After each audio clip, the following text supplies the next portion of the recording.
This would be baseball's first ever indoor World Series game, and the dizzying heights of the dome presented some unique ground rules for managers Tom Kelly and Whitey Herzog. The speakers in foul territory, it's always a foul ball, but they could be caught. Okay, now the ceiling, just say for something, a ball hits the ceiling over here, it bounces that way, it's still going to be a foul ball. If it hits foul, it's been made. Yeah, but it could be caught. Yeah, it could be caught. The Cardinals were operating under the further handicap of injuries to starters Jack Clark and Terry Pendleton.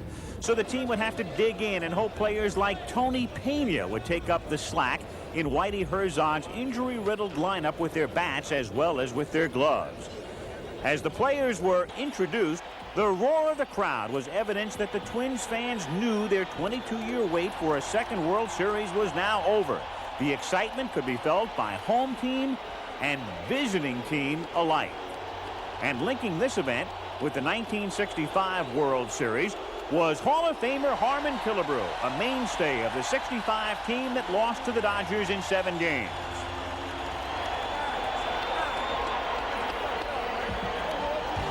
Twin starter Frank Viola opened the series facing the fleet Vince Coleman, who wasted no time in laying down a bunt.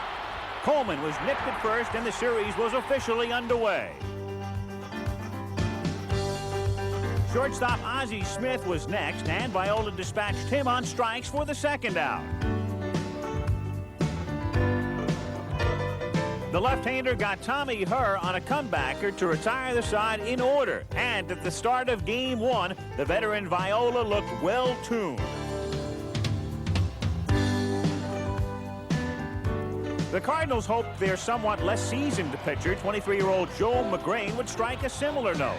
And he did just that, getting Dan Gladden on a ground out, then striking out Greg Gagne for the second out of the inning. He then got Kirby Puckett on a nice play by Tommy Herr, and both sides had opened this 84th World Series by going down in order.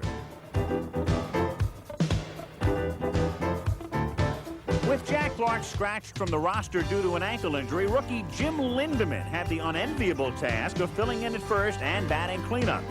He led off the second with a bloop to center that Kirby Puckett couldn't quite get to, and he was on with a double.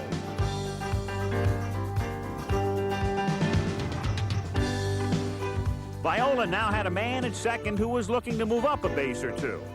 Willie McGee came up and did his part, hitting the ball deep enough to center for Lindemann to advance to third base.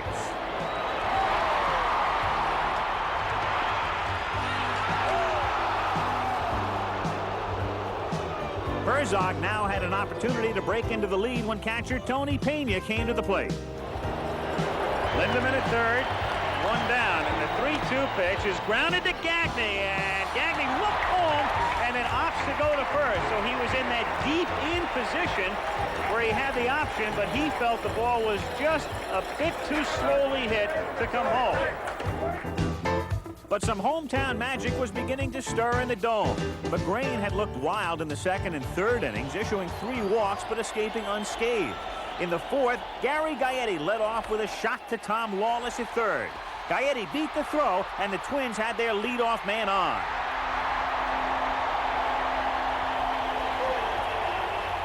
Then designated hitter Don Baylor came to the plate. Baylor hits it up the middle for a base hit. Gaetti takes a short turn at second as the throw comes in behind him. And get ready for a little bit of noise in the Metrodome.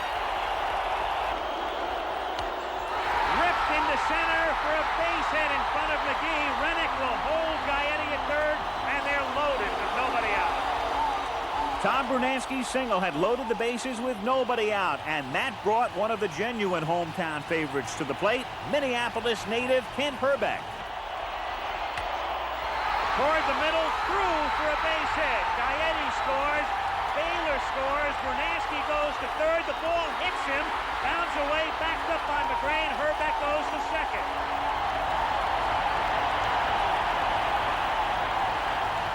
With 2 runs in, Whitey Herzog called for pitcher Bob Forsch in relief, but the hometown crowd was calling for more.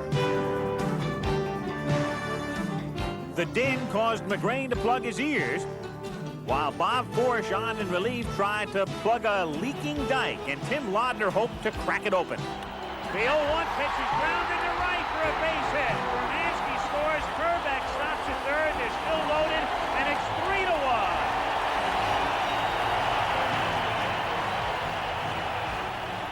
Then Dan Gladden stepped in. Manager Tom Kelly knew that Gladden wasn't much of a long ball threat. Bob Forsch knew it too, and at this moment, many were thinking sacrifice fly. High in the air to deep left field. Coleman goes back. A grand slam.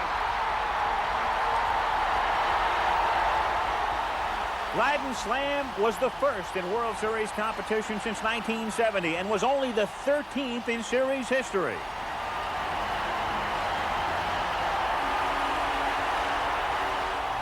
The exultant crowd in the dome waved their homer hankies and roared their approval, hailing the jubilant Gladden for his dramatic grand slam.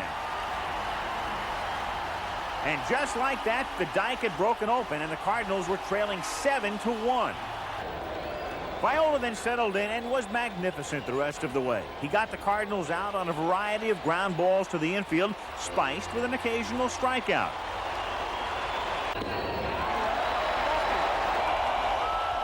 And when he came out of the game in the ninth with a 10-1 lead, he offered congratulations to his newlywed brother. Keith Atherton came on in relief of Viola in the ninth. Gaetti will end it on a nice play. Amid the noise, there had been plenty of runs and glory to share as the Twins resoundingly opened the 1987 World Series with a 10-1 triumph that featured an unlikely hero. Tried to hold my emotions a little bit. Thought about putting my flap down like Jeffrey Leonard, but thought twice about that. This is the biggest day in the Viola family, as I think the whole country knows by now. My brother got married this afternoon, and I think it was the best wedding gift he could have had, and it just topped off the day. ABC Sports and the Olympics, a long-standing partnership. Again, at the Winter Games of Calgary, the Olympic tradition continues.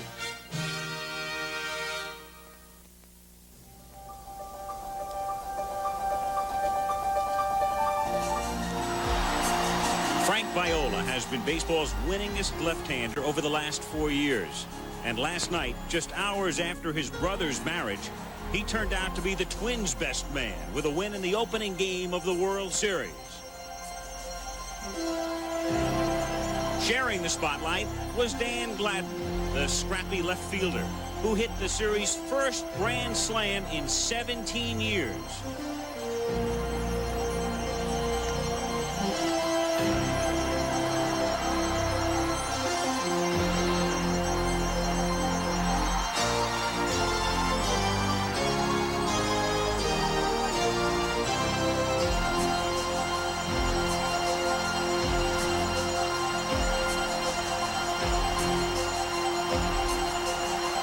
Moments to remember as we move now to Game 2.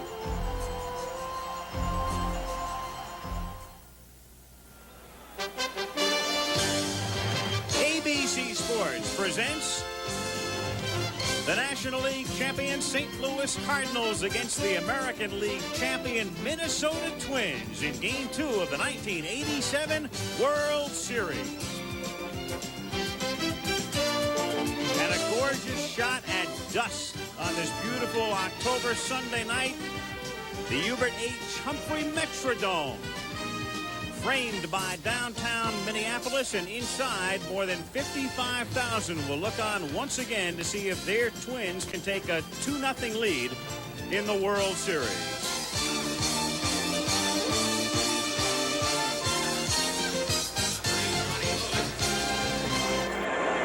I'm Al Michaels, and welcome to Game 2. The Cardinals have sort of been here before. They were blown out last night by a score of 10-1.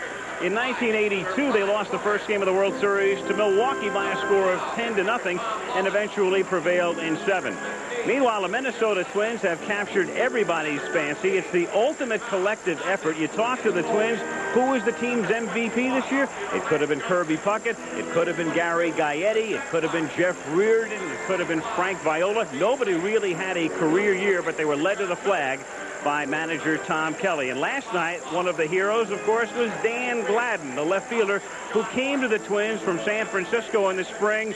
We talked with him earlier. When I was traded over here, I was all my dreams I had was hopefully coming over to Minnesota, winning the division, getting through the playoffs and the World Series, and all those things that I thought when I was traded over here have come true, and here I am in a World Series right now. This team played throughout the American League Championship Series as a remarkably composed ball club, a team that appeared to have a lot of postseason experience even though it had none. Then you win the opening game of the World Series by a score of 10-1. Are you fellas as a team surprised at how remarkably poised and confident this club has become? I think we got a young team. We play mostly on enthusiasm out here. We don't have a lot of guys with postseason playoff experience, so you know, we look at it, we didn't really have anything to lose and everything to gain. So, you know, we've been playing like this all year, just a relaxed ball club, and we play with a lot of enthusiasm, and I think that's what you're seeing now. In a moment, we'll take a look at the calm and placid one, manager Tom Kelly. He's left-handed. He was 36 when the season started, 37 now. Spent part of one nondescript year in the majors. 1975 hit 181 for the Minnesota Twins. His name is Tom Kelly. He's managed in several minor league towns. He was named the interim manager last September, but not the permanent manager until 7 weeks after the regular season ended. He relaxed today by watching some football on television, and he was named permanent manager November 26th by Andy McPhail, the GM. The last 23 games of the 1986 season, the club really took on a new characteristic. It played with a great deal of enthusiasm. It played very aggressively. They played with a lot of emotion, and I think it was directly attributed, and I think the record shows it's really directly attributable to Tom Kelly and his leadership. And it really, after the time you had a chance to evaluate the other names out there, that you had a reasonable chance of obtaining guys that had been more or less in the vernacular recycled, we really came to the conclusion strongly that Tom Kelly would be the best field manager that we could possibly have. It took the owner, Mr. Pola, I think a lot of courage to hire two young people to run his $1 million organization. Putting two young people in charge, I think, you know, was a gutsy type move for him. I really believe he wanted somebody older to manage, and being he had the young GM, I think he wanted to try to balance it off a little bit, but Andy stuck to his guns, and we persevered. And I think the ball players appreciate it. That two young people are in charge, can relate a little bit better to their situation now, you know, their egos, and can deal with their problems that they have. A lot of reasons for the Twins' success, but ask each player the key, and the answer is the same: Tom Kelly. Tom knows these players. He's had them throughout the minor leagues. He's managed the nucleus either in the instructional league or throughout our minor league system. And I believe he recognized that this was a ball club that didn't need that kind of stimulus. This is a ball club that had been subject to 12-game losing streaks and then 8-game winning streaks. They needed an even keel. As soon as we got in the clubhouse last night, we settled everybody down, and it wasn't too much of a chore for me. They all realized that we have to play again tomorrow night, and we have to go at it again. So they were all pretty good. I was actually surprised, and when I came back from the interview room, I stuck my head in, and they were all pretty much under control, so I felt real good about that, and hopefully it'll work that way for us tonight. We'll see. And tonight he'll be sending Bert Blyleven to the mound against Danny Cox in Game 2. Ladies and gentlemen, once again, we are honored tonight to have the Joint Service Color Guard representing the Army, the Marine Corps, the Navy, and the Air Force. And with us tonight is a young lady who has already spent 7 out of her 9 years in the movies, on TV, and the Broadway stage. Currently starring in a smash Broadway hit to utter America with our national anthem, Miss Donna DeVito. Oh, say, can you see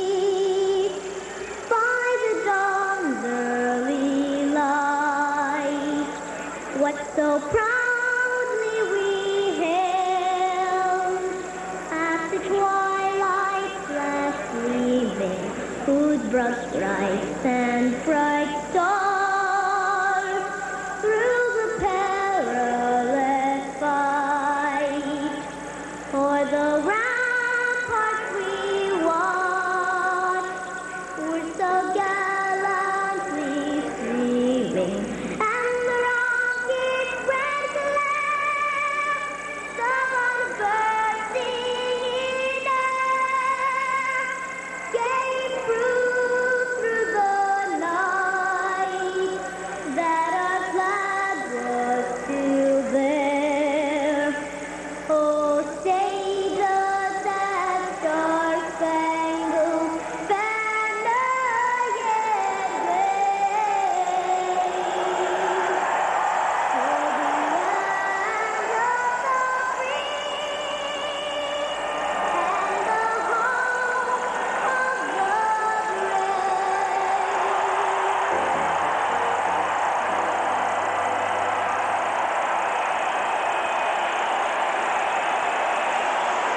We'll return to the 1987 World Series after this message from Major League Baseball and a word from your local station. Now you can enjoy all the memories of the 1987 World Series with a copy of the official World Series program. With more than 90 pages of facts and figures, it's a real collector's item. To order your souvenir program, just send check or money order for $6 to World Series Program, Post Office Box 87, Trenton, New Jersey, 08651. That's Box 87, Trenton, New Jersey, 08651. Please include your proper return address. The preceding was furnished by Major League Baseball. ABC Sports presents the National League champion St. Louis Cardinals against the American League champion Minnesota Twins in Game 2 of the 1987 World Series. And this ABC Sports exclusive is being brought to you by the heartbeat of America, today's Chevrolet. By Stroh's and Stroh Light, now you're talking good times, and Stroh's is spoken here. By Cigna, a leader in insurance, healthcare, employee benefits, and financial services. And by AT&T, the right choice.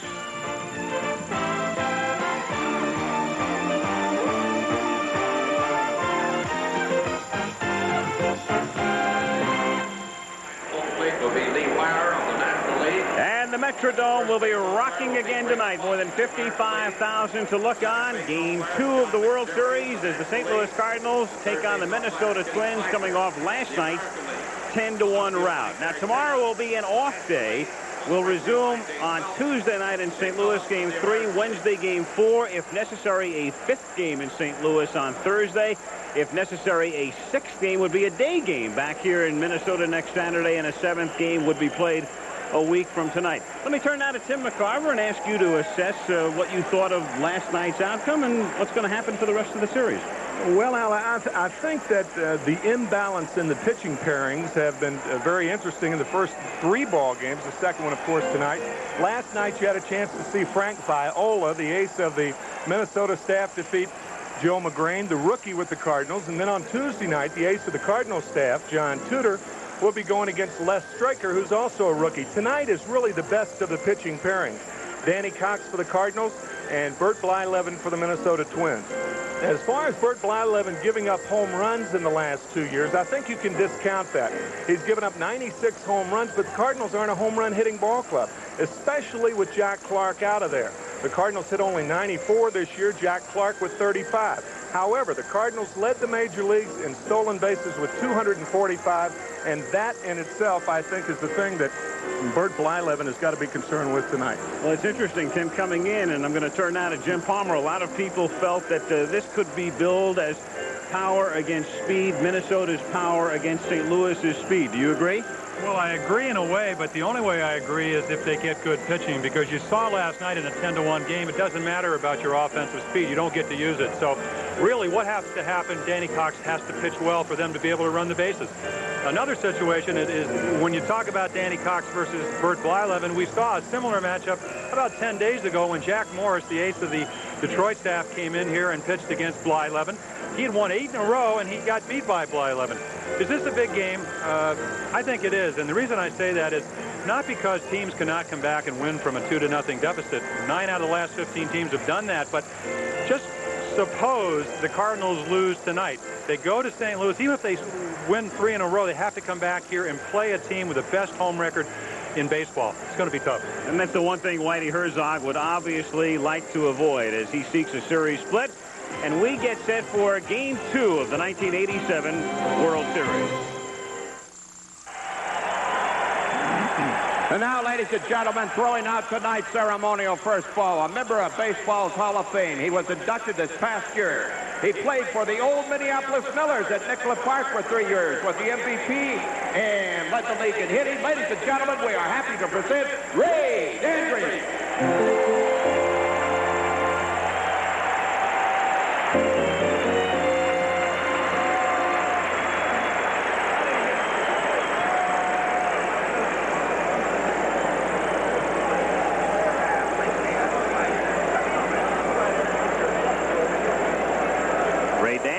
Following in the footsteps of another Hall of Famer, Harmon Killebrew, who threw out last night's ceremonial first pitch as the Minnesota Twins get ready to take the field. And the lineup tonight for the St. Louis Cardinals: Vince Coleman to lead things off, Ozzie Smith bats second, the Cardinals shortstop, and Tommy Herb batting third. Dan Dreesen gets the start at first base tonight, and Willie McGee bats fifth. The designated hitter, and it's all he can do. He can't bat right-handed or play third. Terry Pendleton. Kurt Ford batting seventh and right. The super sub, Jose Oquendo, batting eighth, and the catcher, Tony Pena, drops down into the 9th spot. And the Homer Hankies are out in force for the Minnesota Twins, who have taken the field. And Minnesota looks this way defensively. The outfield is the same: Dan Gladden, Kirby Puckett, and Tom Brunansky. The infield is the same: Gary Gaetti at third, Greg Gagne at short, Steve Lombardozzi at second, and Ken Herbeck at first. Tim Laudner does the catching, and Bert Blyleven, who was with the Twins back in 1970 and pitched in postseason play against Baltimore, is on the mound. And part of our World Series coverage, an inside pitch feature, Paul Molitor of the Brewers assesses Bert Blyleven. What makes Bert so difficult to face is that he never really develops a pattern against any certain hitter. He can throw his fastball or curveball any time during the count. Now, he likes to keep the right-handed hitter honest by throwing that fastball in, which makes his curveball even more effective. Now, to approach a guy like Bert, you basically have to concede one of the 2 pitches early in the count. But if he gets the 2 strikes, of course, you have to just protect the plate. So Bert Blyleven is on the mound tonight for the Twins, who figure to stay in a 3-man rotation unless they have a 3-0 lead in St. Louis. And then we might see Joe Niekro. Lee Wire calls the balls and strikes tonight of the National League. Greg Kosk at first, John McFerry at second, Ken Kaiser at third, Terry Tater down the line and left, and Dave Phillips down the line in right. And just moments ago, Lee Wire doing a little bit of housekeeping. Well, I talked to Lee before the game, and I've always, and I know, Timmy, that you've referred to, we say that pitcher is on the black, and a lot of times you don't see the black around the edge of the plate. Lee Wire said, I'm the type of umpire, I don't give you the high and the low strike, but what I do, if you can pitch away or inside, when the catcher moves either in or out, I'll give you the corners. So there is a black edge around the plate, not only literally, but figuratively. Well, technically, the black edge around the plate is not a strike because it's not part of the plate. But I understand why Lee gave himself every opportunity to make the plate as visible. You almost bring that plate up when you do that. Kind of skewer out that little edge right around the black part of the plate. And Bert Blyleven ready to work now on Vince Coleman. Game 2 underway with a strike. Vince Coleman, a switch hitter and more proficient from the left side, and that would figure with his speed. He's closer to first base. He had 300 left-handed, 268 the other way. Another strike. And this crowd is picking up right where they left off last night. Blyleven, the great curveball, 15 wins on the year, 11 losses. ERA right around 4.01. Timmy talked about the home runs, 46, 34 solos. And down he goes on 3.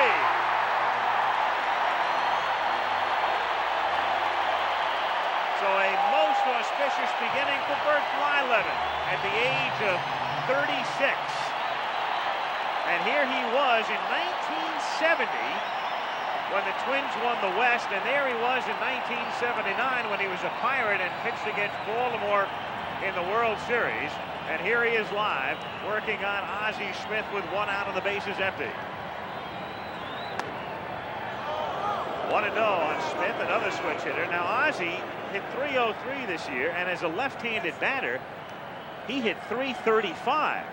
So a big, big difference. He hit .249 right-handed. And he whacks that one into center field for a base hit. So Smith, who drew a blank last night as the Cardinals were limited to just 5 hits, is at first base, and Ozzie can run, and Tommy Herr is the batter. Ozzie taking it right back through the originator. That's the best way to hit the outside pitch. If you try to pull that ball, you hit it to the second baseman. And if I'm in the Cardinals' shoes right now, I'd take off immediately. They were stymied last night in their running game. This is really the first opportunity they've had to show that great speed of theirs. And I think you can expect them to run in the first or second pitch. Well, a point that you were going to allude to, 39 steal attempts against Blyleven. They were successful 32 times. High leg kick. Laudner doesn't throw well. He bluffs going. It's a strike. Smith this season stole 43. That was second on the club to Coleman's 109. Laudner threw out only 19 of 84. Make that 16 of 84. A 19% ratio. So you have all the elements for the Cardinals to be able to run. A catcher with a 19% throwing ratio and a pitcher with a high leg kick. 1-1. Herr, another switch hitter. The Cardinals have 6 in the lineup tonight. Tommy, unlike Ozzie Smith, a far better right-handed batter this year. Herr this way hit only .242. Turned him around .297. The Cardinals basically, Coleman and Smith better left-handed batters. Herr and Pendleton better from the right side. And McGee and Oquendo just about even.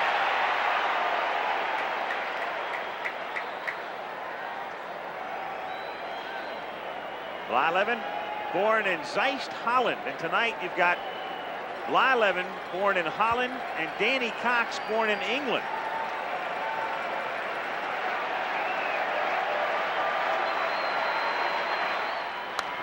Fouled back, and the count 1 ball and 2 strikes.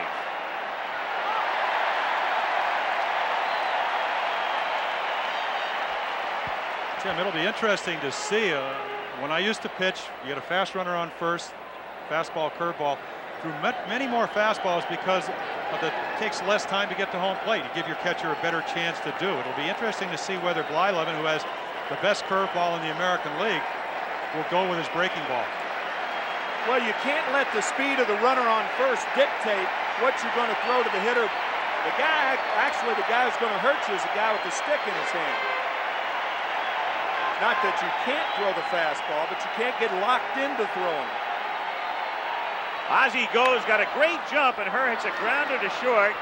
Only 1 play for Gagne, and Smith pulls in at second.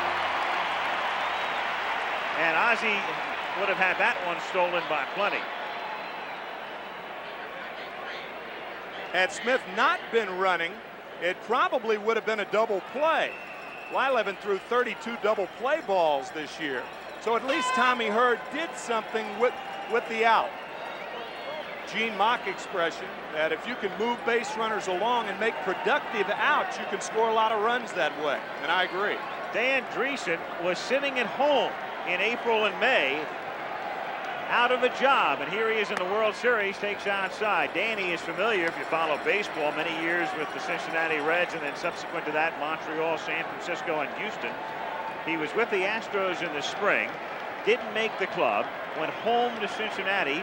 Phone rang, and the Cardinals offered him a contract at Louisville. Strike. So he spent most of the year in the minors, and then St. Louis, looking ahead to postseason play, called him up before the September 1st cutoff date, and it turned out to be a pretty good move in light of the Jack Clark injury subsequent to that. 1-2 the count. That man came up with the foul ball. All right.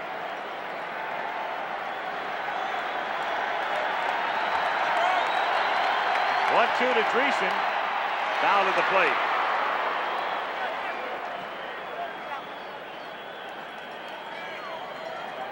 Danny, the first designated hitter used in the National League.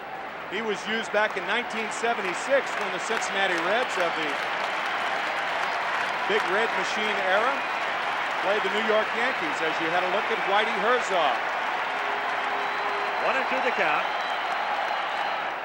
And Dreesen goes down on strike. So after a half, it's the Cardinals nothing, and the Twins coming up.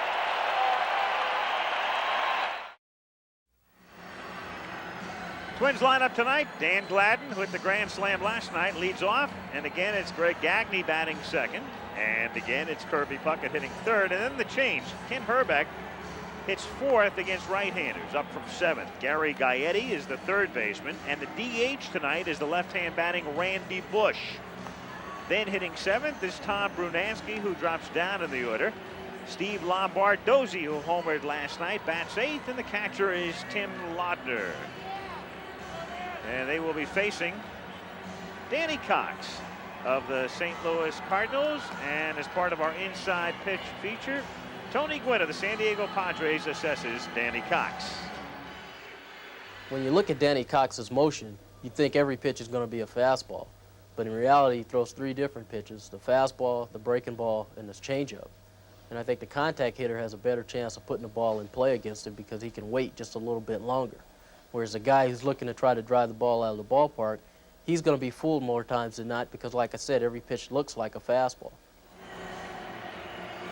Defensively behind him, Coleman, McGee, and Ford tonight in right. Oquendo moves from right to third. Ozzie at short, Herr at second, and Dreesen playing first. Pena catching, and a big money pitcher, and he has proved it. And did he ever prove it last Wednesday, Danny Cox, to face Dan Gladden?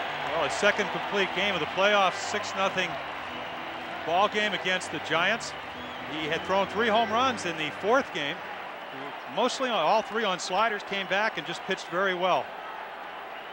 Not overpowering. I mean, he throws hard, but this type of guy back early in the year, April 29th, first Cardinal pitcher ever to not walk somebody and also strikeouts. Gladden lines to her. Gladden, of course, has seen Cox before. Dan coming over from the Giants. Good contact, but simply an out. 1 pitch and 1 gone, and Greg Gagne is the batter. Gagne didn't join the parade last night. The Twins had 11 hits, but Gagne was 0 for 5. 1 out, and the base is empty with no score. 1-0. I thought Tony Gwynn's remarks were very interesting about Cox in saying that every pitch looks like a fastball. Pitching, an interesting business, one of the few businesses that when you're deceptive, it's called for. Most businesses, you can't be deceptive and it'd be legal. In the air to right field, Kurt Ford looks up into the ceiling and has no problem.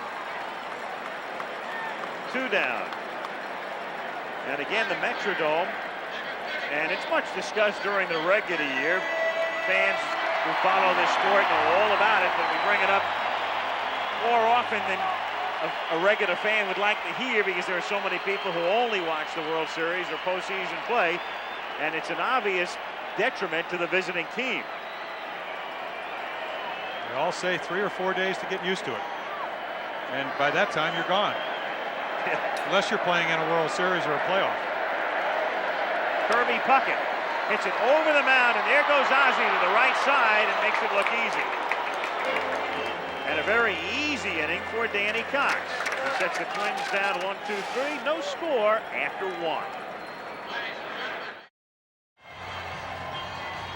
It's anticipation that makes tough plays look easy. And Ozzie Smith, as much as his athletic ability, has remarkable anticipation.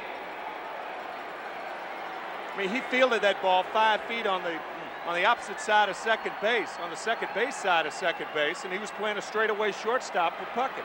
Probably a play he's made over 100 times in his career. Yep. And you just begin to take him more and more for granted. No score. Second inning, and Willie McGee looks at a strike. McGee had 2 of the Cardinals' 5 hits last night. 2 singles.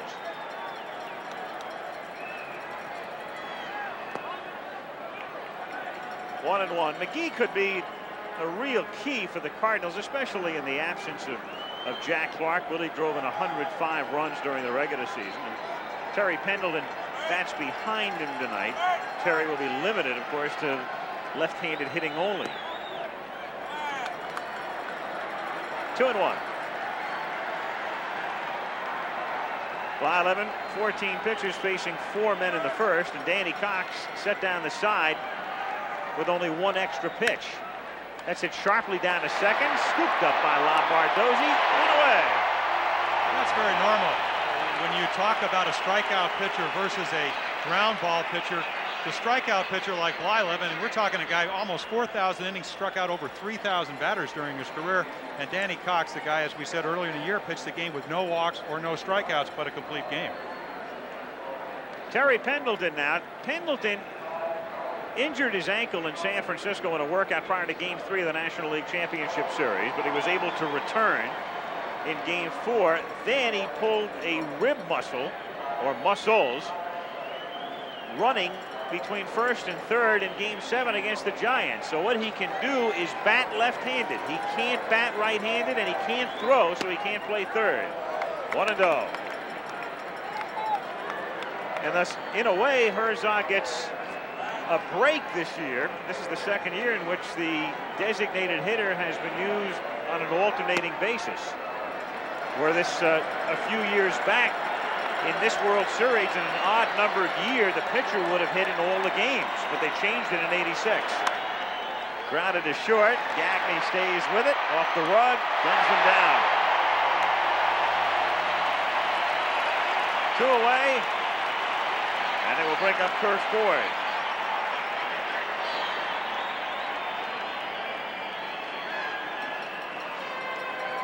Well, 3-2, you don't want to walk him, so you throw a strike, you challenge him, he hits it on the nose, but right at Greg Gagne. Timmy talked about his strong throwing arm last night. Right on the money. So Pendleton is out, number 2.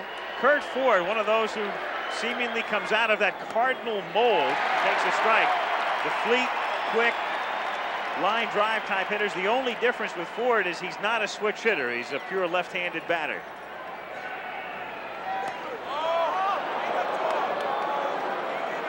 1-1. Good speed, good outfielder. Broke his hand in June, played all the way to August, and they took some more x-rays and saw that it was broken. Went on the DL then. 1-2. We mentioned last night the Cardinals, if they had a merry-go-round in one spot, it was right field.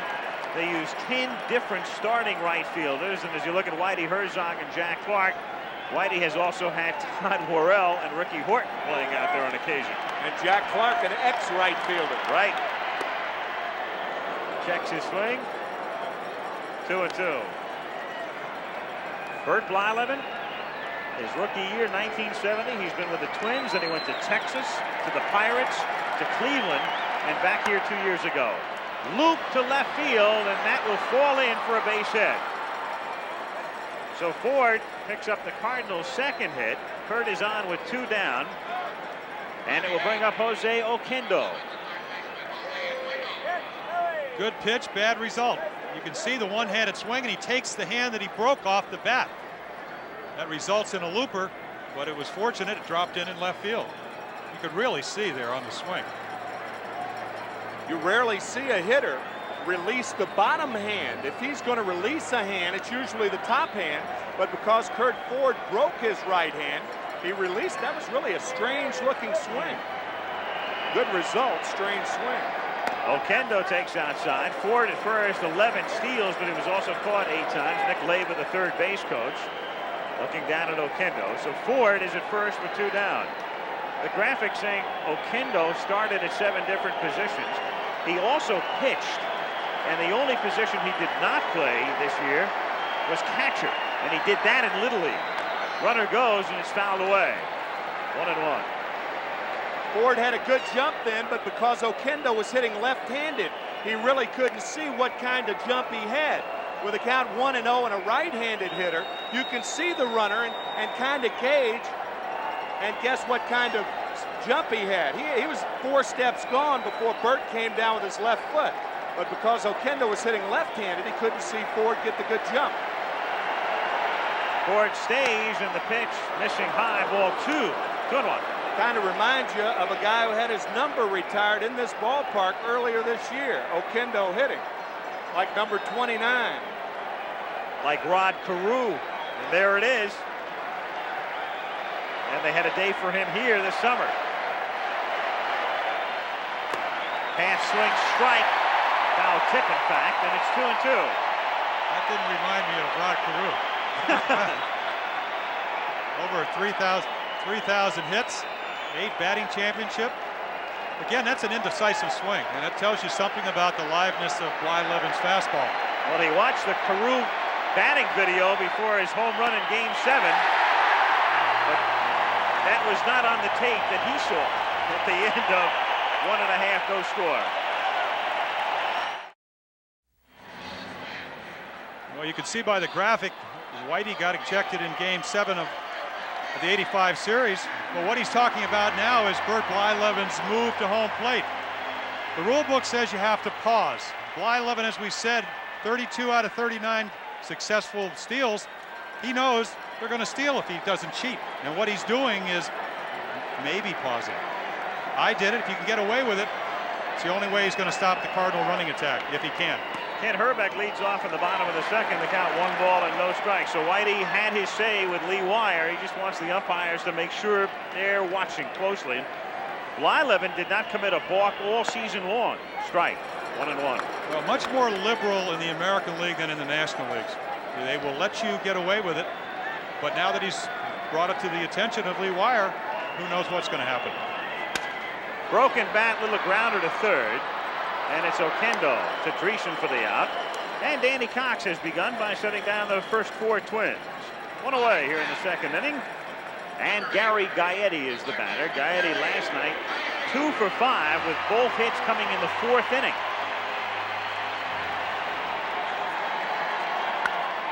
To deep left field, and Gaetti has hit it out.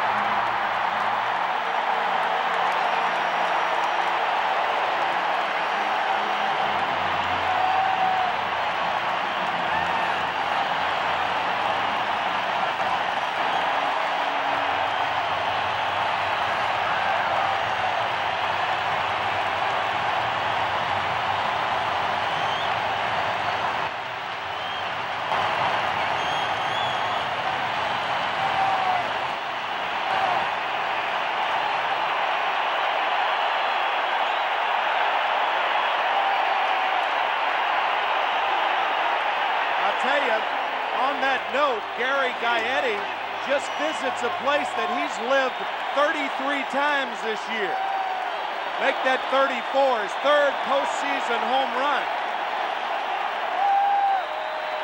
A high slider from Danny Cox. And Randy Bush takes a strike.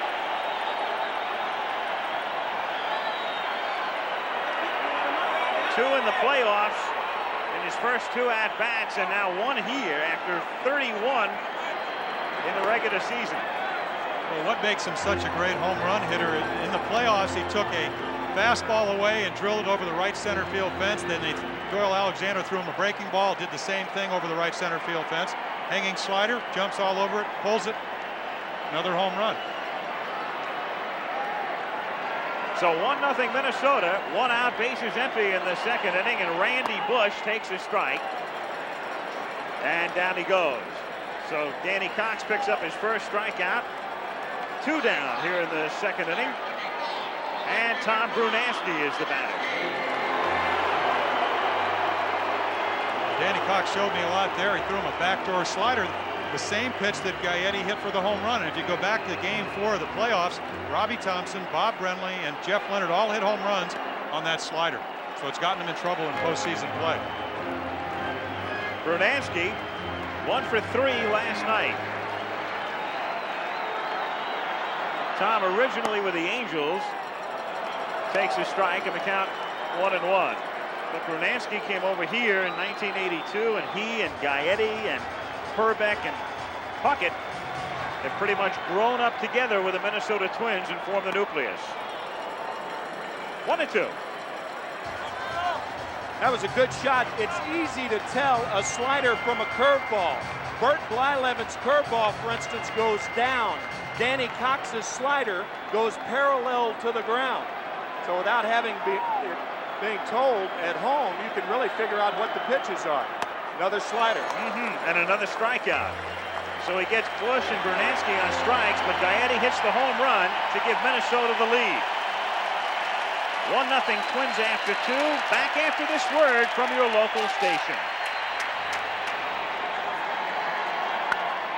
To deep left field, and Gaetti has hit it out.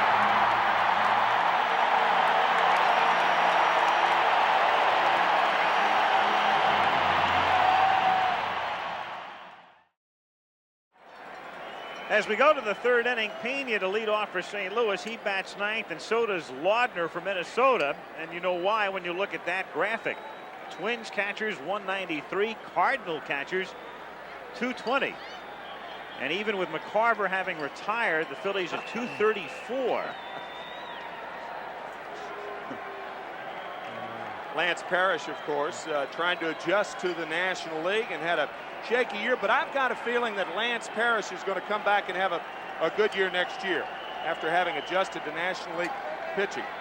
And this fellow should have a good year next year, too. Tony Pena, he was hurt. He went to glasses at the end of the year. Pena will probably play some winter ball. He normally does, and he'll experiment with contact lenses there. But they didn't want him to get adjusted or have to get adjusted to contacts during the regular year. 1-1. So he goes with the specs, and he had a good LCS. Pena, Coleman, and Smith. 1-0 Twins in the third. 1-2 on your prototypical Pena swing. Well, we saw it last night, and I don't think it's going to change. The only thing that might change it is, what a great shot from home plate is the curveball from Blyleven. What Paul Molitor said is you see him just miss the high fastball. And again, that's a tough pitch to hit. It's just high enough where you see it, but it's tough to get on top of it. Remember, Paul Molitor talked about the fact that he'll throw any pitch at any time. Let's look if he throws him a curveball. And he did. Threw it just west of Edina. Well, that's the big difference between Blyleven now and the 1970 version when he came up as a teenager and won over 10 games. He drops down on the curveball sometimes, so it makes it even more deceptive. Can't tell from this angle, but you can tell by the swing. Goes down on his, his right hand to keep his balance. Way out in front. 4 strikeouts now for Bert Blyleven. And Vince Coleman is the batter. Coleman went down on 3 pitchers in the first. Vince now 0 for 5 in the World Series. And very late there, 0-1. Well, it's almost like the scouting report on Blyleven. He has a great curveball. You better look for it. And it looks like Coleman is really sitting on the curveball, and he hasn't thrown him one yet. Grounded down to Lombardozzi, and he gets him. And there are 2 down. Jim, I really think you may have hit upon something, because there is no way that Vince Coleman hits that pitch if he's not looking for it. He took 3 pitches his first time up. He's late on the first fastball. Now look where this curveball is. That's the type of curveball we were talking about, that real downer from Blyleven, in contrast to the slider by Danny Cox. Smith now hits a grounder to short, and Gagne throws him out. Fast, easy 1-2-3 inning for Blyleven. Twins 1, Cardinals 0. Bottom of the third inning. In Minneapolis, Al Michaels with Jim Palmer and Tim McCarver. Game 2 of the 1987 World Series. Gary Gaetti's home run has given the Twins a 1-0 lead. And in the bottom of the third, Steve Lombardozzi, Tim Laudner, and Dan Gladden.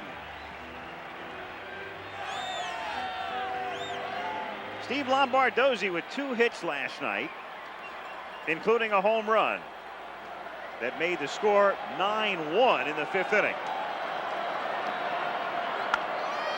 In the air to center field. Now McGee had trouble last night, and he staggers a bit here, but keeps his eye on it to make the catch. There will be nothing routine to the outfield. No, and I talked to Willie. He had, as you said, had trouble in a couple of balls last night. And he said what happens is the ball goes up, you don't see it, you got to pick it up. Right there, you can see that little move. He has seen the ball. Usually you see the ball off the bat. Not here at the Metrodome unless you're used to it. And that's what makes it so difficult playing here. The batter is Laudner. By the way, last night we speculated that Puckett may have had trouble because of the white handkerchiefs and picking up the fly ball to center field that he got a late start on. He said he thought that the ball was going to go a lot further than it did. And that's the reason he got the late start. Laudner swinging at a fastball on the count 1-1.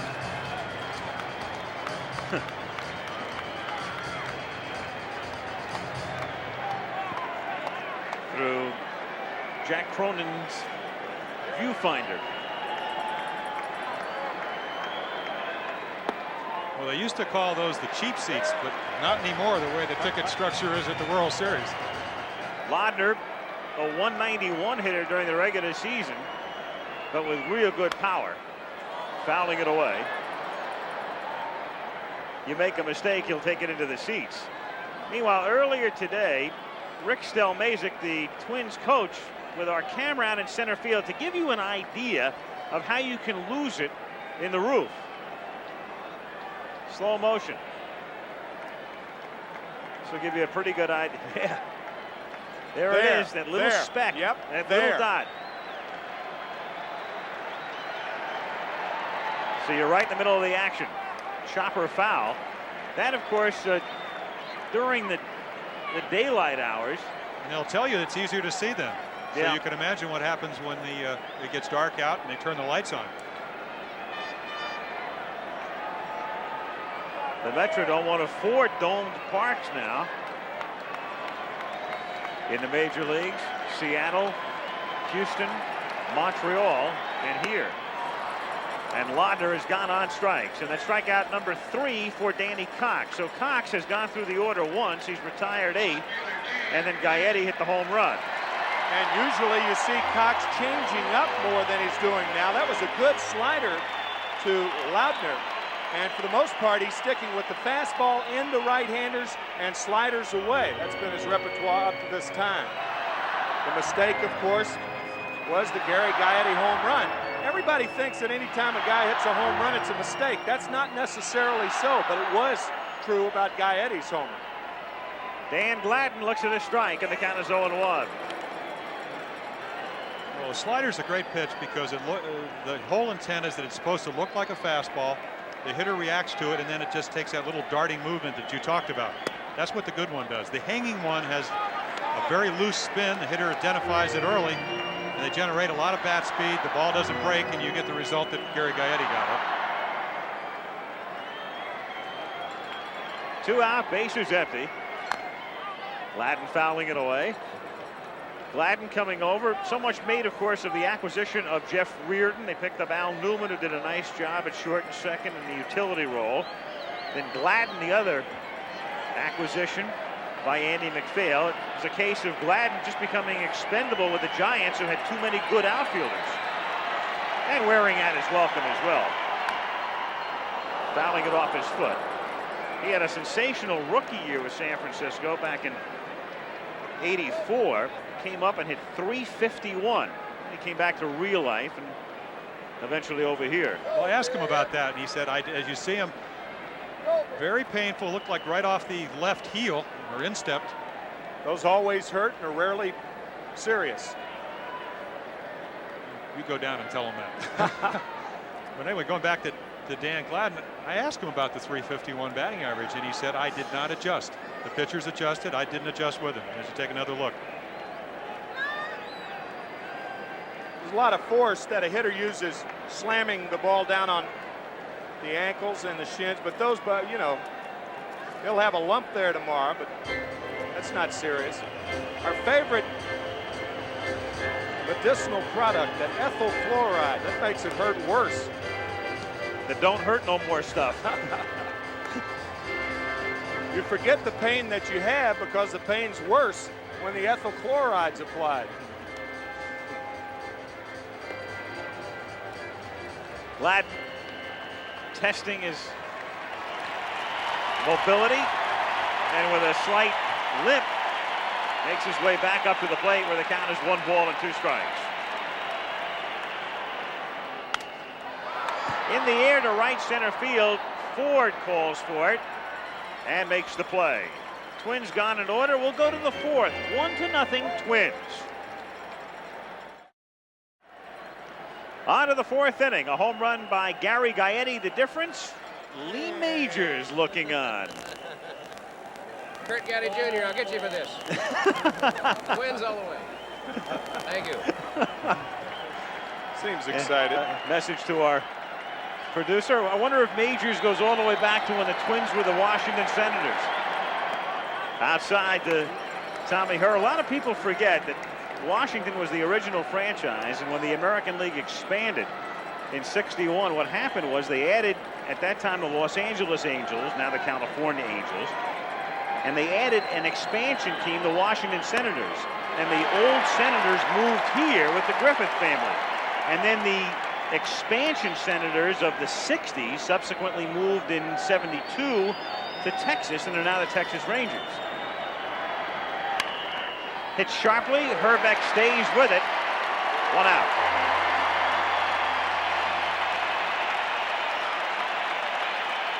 Ken Herbeck, good fielding first baseman. Well, you see it every Monday night when you do football. Big guys with great agility.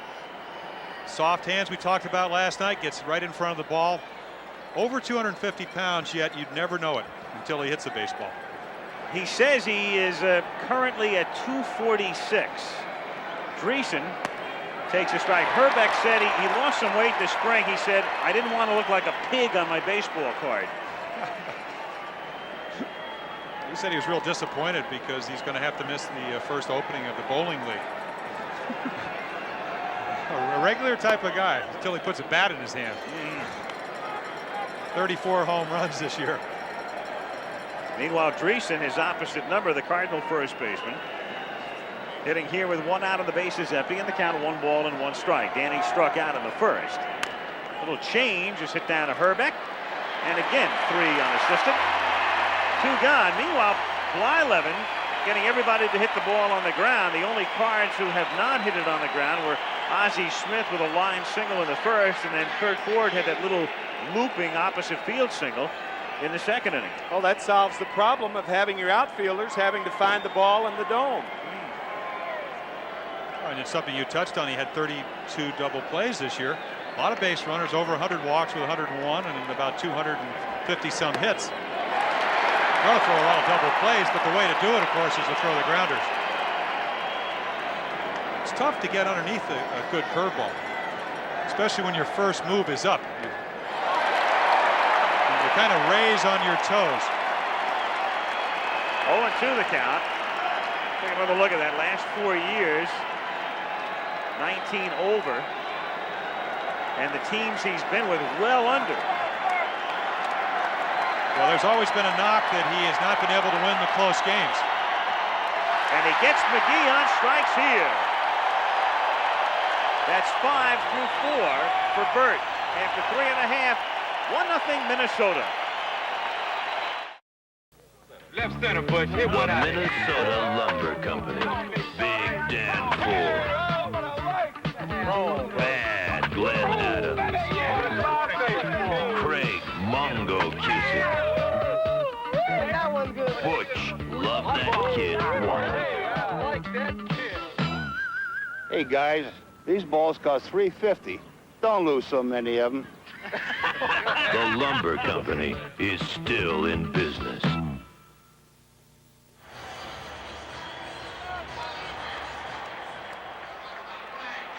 Well, you'd look at the fifth strikeout, Bert Blyleven. What impressed me, first of all, the curveball, but Tim Laudner with an excellent grab. That ball, a lot of spin on it, stayed with it. He gets the third out of the inning. It's a little easier for a catcher to handle a breaking ball in the dirt because all catchers anticipate the breaking balls in the dirt. Dan Gladden, on the other hand, did not anticipate that foul ball off his left shin last game. He appears to be all right. He'll have a lump, as we said. It does not appear to be serious. And he'll have an off day tomorrow. Gagne, the batter, takes a strike. Series will resume Tuesday night at Busch Stadium in St. Louis. Tuesday night, 8 Eastern, Game 4, Wednesday at 8 Eastern. Gagne, Puckett, and Herbeck facing Cox in the fourth. Danny backs him off, 1-1. Well, we talked a little bit about the matchup tonight, and when I look at pitching against the Minnesota Twins, I look at the two guys that pitched the best for the Tigers in the playoff, and that was Dan Petrie. He is a great slider. As we see the attempted bunt, he will be out if he's out of the batter's box. I think. No, foul ball. Lee Wire right there. And then the second pitcher I looked at was effective for Detroit was Eric King. And so take another look at the bump. Ruling being, if he's out of the box, he is out. Lee Wire doesn't think so, so he'll swing again. But going back to that, Cox has the talents of both King and Petrie. He's got the slider of Petrie and the fastball of King. Half swing protecting the plate, still 1-2. So it's a very good matchup. And conversely, if you're in a scout and you're looking at the Cardinals, you'd say they're a better fastball hitting team. And Bert Blyleven, 5 strikeouts, has a great curveball. Off the fists on one hop to Dreesen, and he'll do it himself. 1 away. So they take care of Gagne, working him inside, and it will bring up Kirby Puckett.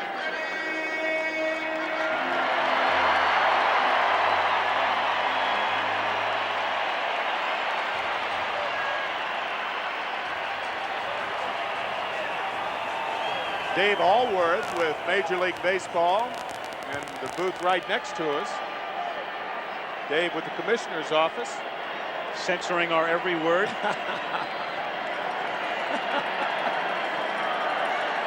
Kirby Puckett throws one to the gap in right center for a base hit. Ford cuts it off and holds him to a single.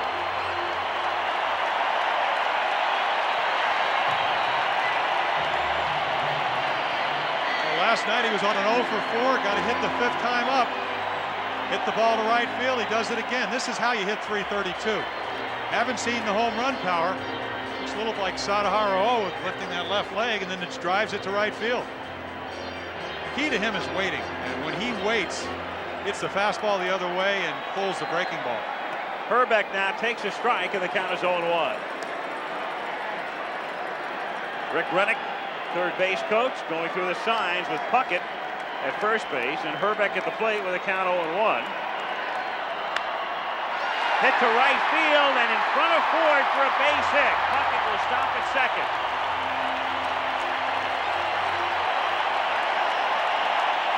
So 2 on with 1 out, and Gaetti is the batter.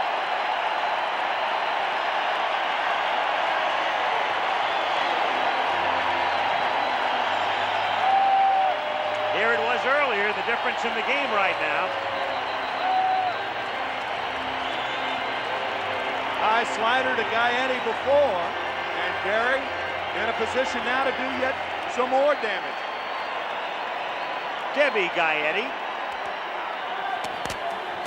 Gary's wife, settling back to watch her man come up here with 2 on and 1 out in the 4th inning. Gaetti leading both leagues in double plays, and interestingly, the National League leader, if you can believe it, was Willie McGee in grounding into double plays with 24. Oh, Willie, yeah, Whitey Herzog said, I wouldn't believe he hit 24 in a lifetime.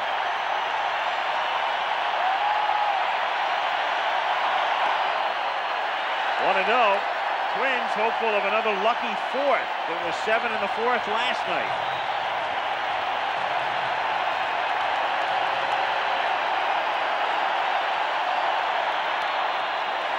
Two and oh.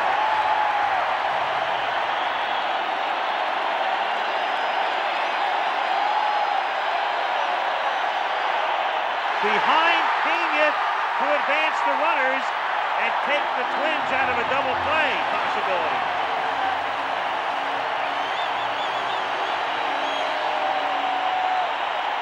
We mentioned last night that when Tony Pena moves with his glove, he really left the trap door open then.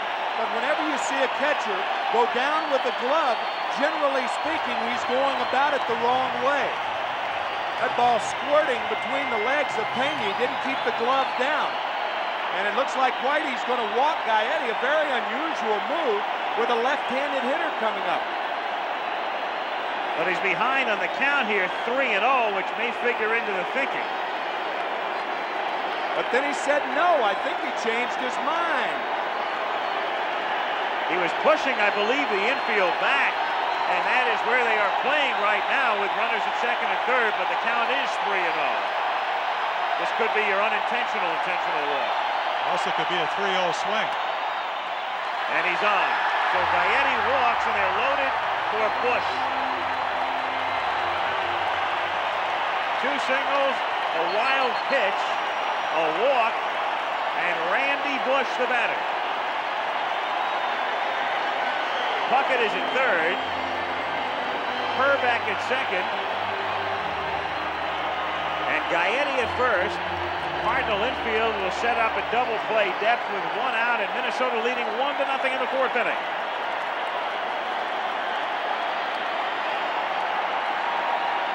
You see that graphic we said last night, the league average is 50%, so Bush is 10% better than that. 0-1. I'll tell you, the middle infielders, because of their double play depth, are committed to go to second base on a ground ball that may not have double play speed. However, at first and third, Dreesen and Oquendo respectively, on a ball that's not hit sharply, they may come home. Out in front, 0-2. And obviously the same thing applies to Danny Cox. A changeup and a beauty. The first one of the night. Yeah. Bases loaded, you go with your pitch you haven't thrown all night. Amazing, but effective.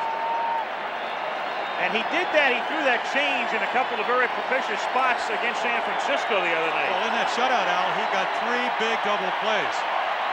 That's what he needs here. Whack down into the corner, and that will score Puckett. It will score Herbeck, and the Twins lead 3-0.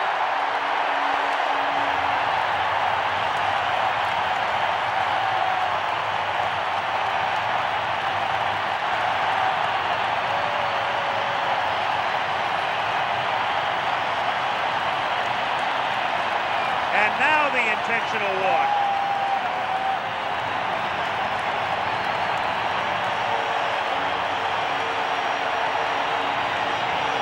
A look from the right field camera. Came back with the same pitch, another changeup up in the strike zone. Bush whacks it into the corner.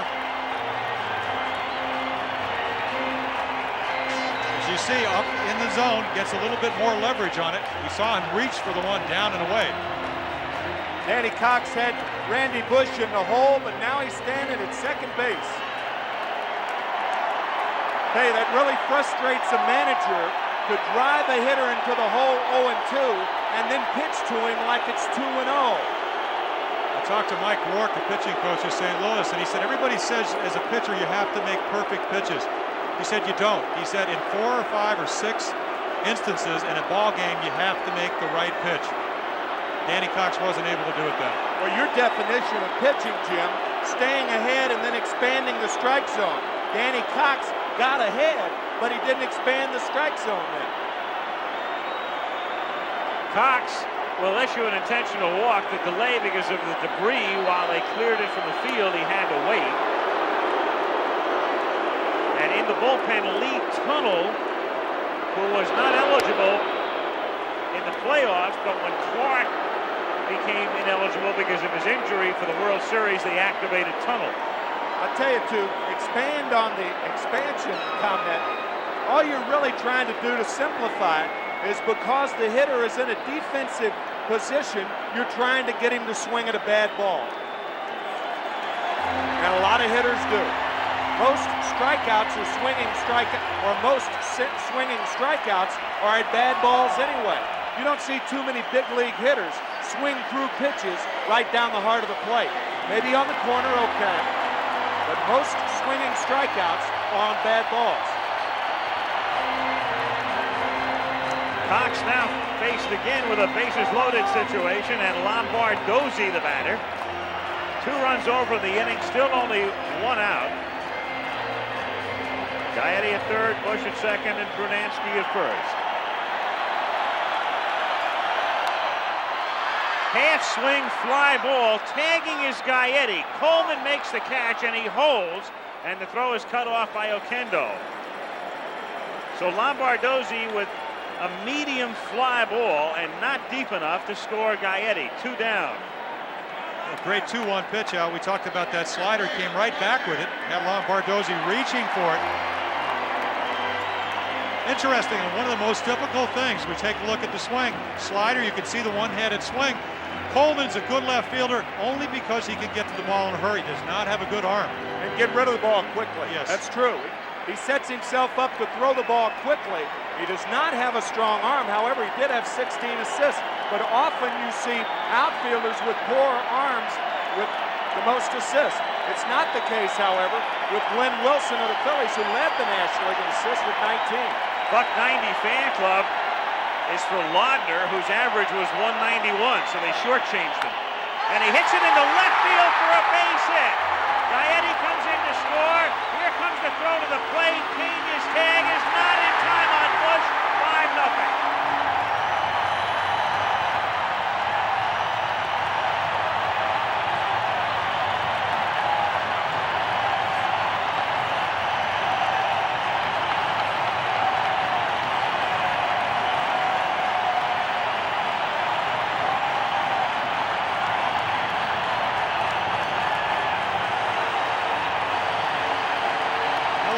Coleman, Timmy said, sets up well, but this is the same aggressive baseball the Twins played against the Tigers.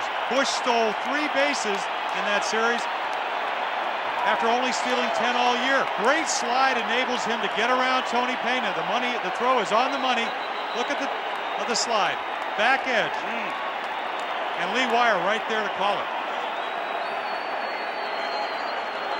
Peña really can't do anything other than what he did. It was just a marvelous slide by Randy Bush, and it looks like Whitey Herzog is saying that right now. Well, 7 runs in the 4th last night, and 4 tonight. Whitey's going to need a 5th after the 4th.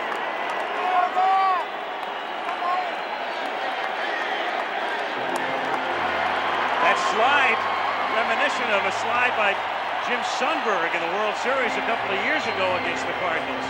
At Kansas City. Game 6. And that's a looper hitting the right field for a base hit. Francisco scores. Here comes Sundberg. Here's the throw. He scores. We go to a 7th.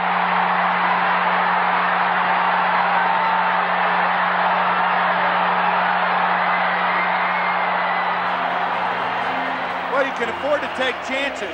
Normally, if you're behind, you may not send Bush because of the fact that Coleman gets to the ball in a hurry. But with a 4-run lead, you can take chances like that.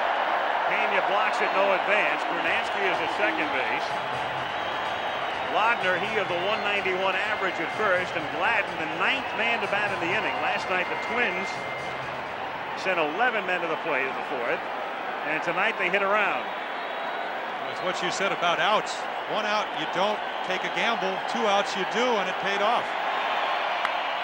Lined into left for a base hit. Cut off by Coleman. Brunansky on his way home.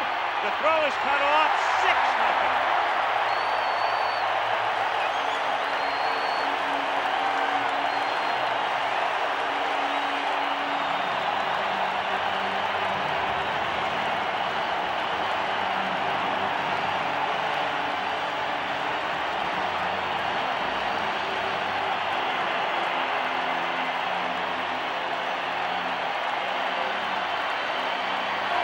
Lee Tunnel coming in. Danny Cox going out. 6-0 Minnesota.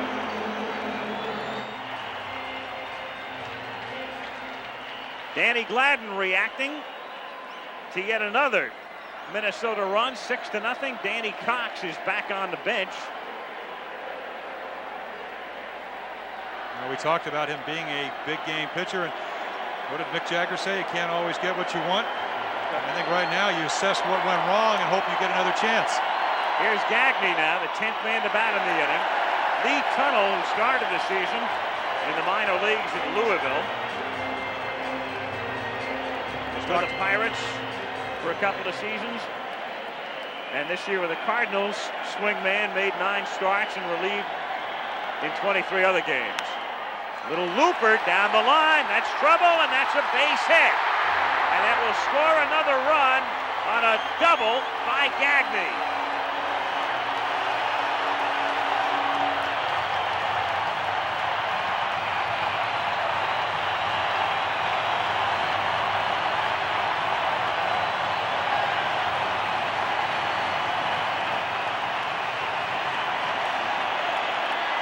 Talked to Mike Rourke, the pitching coach. He said Lee Tunnel, he has to be effective. He has to use his fastball, and he does. He jams Greg Gagne. You see it fall into right field. Hit it where there ain't.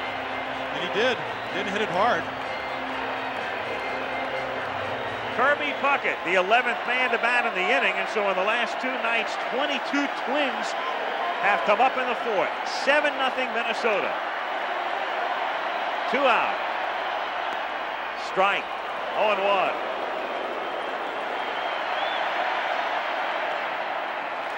Two and two.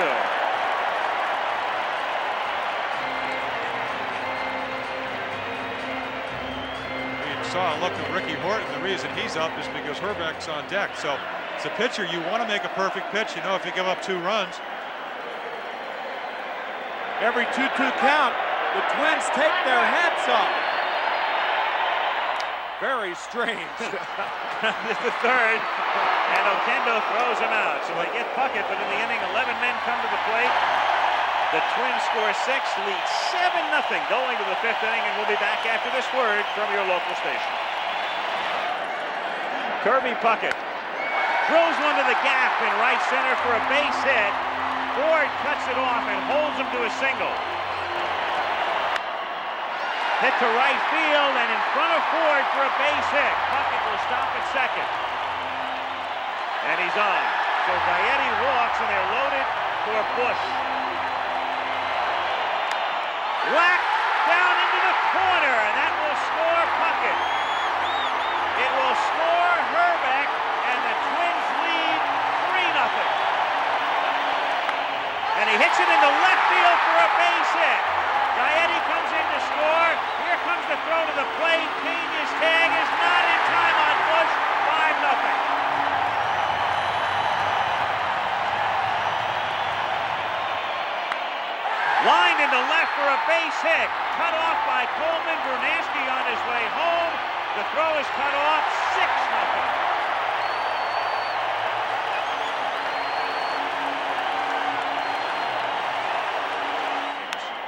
Little looper down the line. That's trouble, and that's a base hit. And that will score another run on a double by Gagne.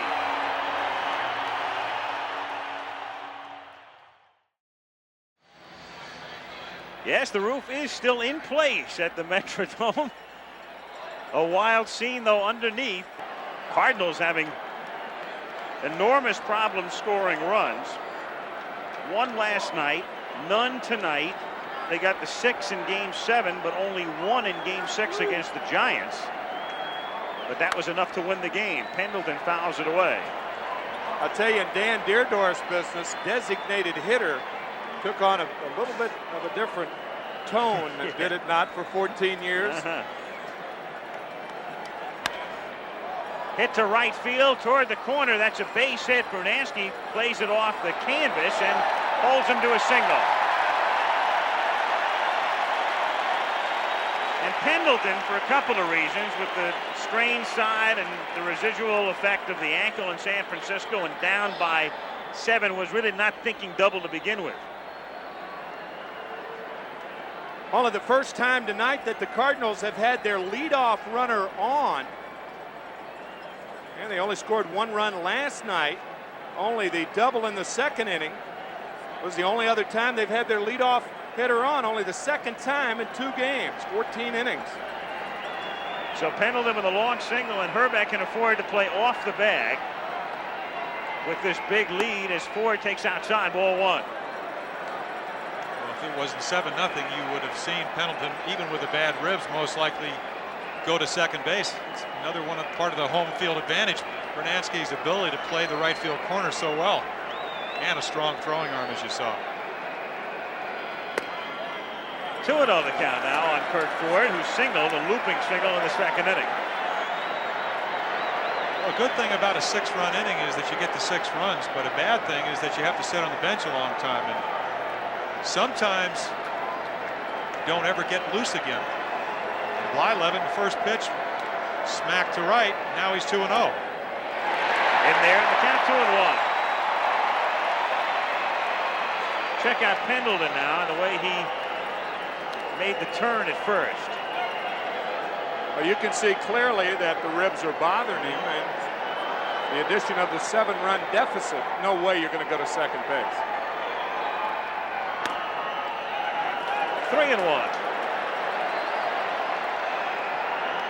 And he's on a pitch all the way to the backstop for ball 4. Pendleton stopping at second base as it carried him right back to Laudner. So the Cardinals with runners at first and second, and nobody out in the 5th inning, and Oquendo will be the batter.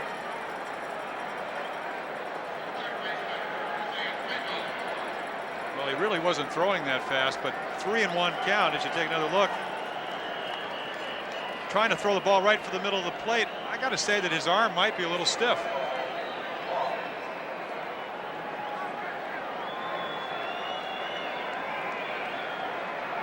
So Herzog, hopeful his Cardinals can muster something here. And they begin with a base hit and a walk, and Jose Oquendo the batter. Well, last night we did not see them take behind 10-1, but this might be a situation where they make Blyleven throw some strikes. Viola, no walks last night. It's obvious to Whitey that he was going to throw the ball over the plate. I'll tell you, that part of the game has changed, I think, for the worse. You would never know whether a team's behind more than 2 or 3 runs in the middle innings.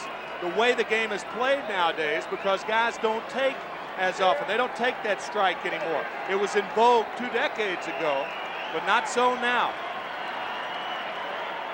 Oquendo hits a ground ball to Lombardozzi, who juggles, and it costs him a double play. He does get the out. Sharply hit, tailor-made. Instead, simply an out at first base as Pendleton goes to third and Ford goes to second.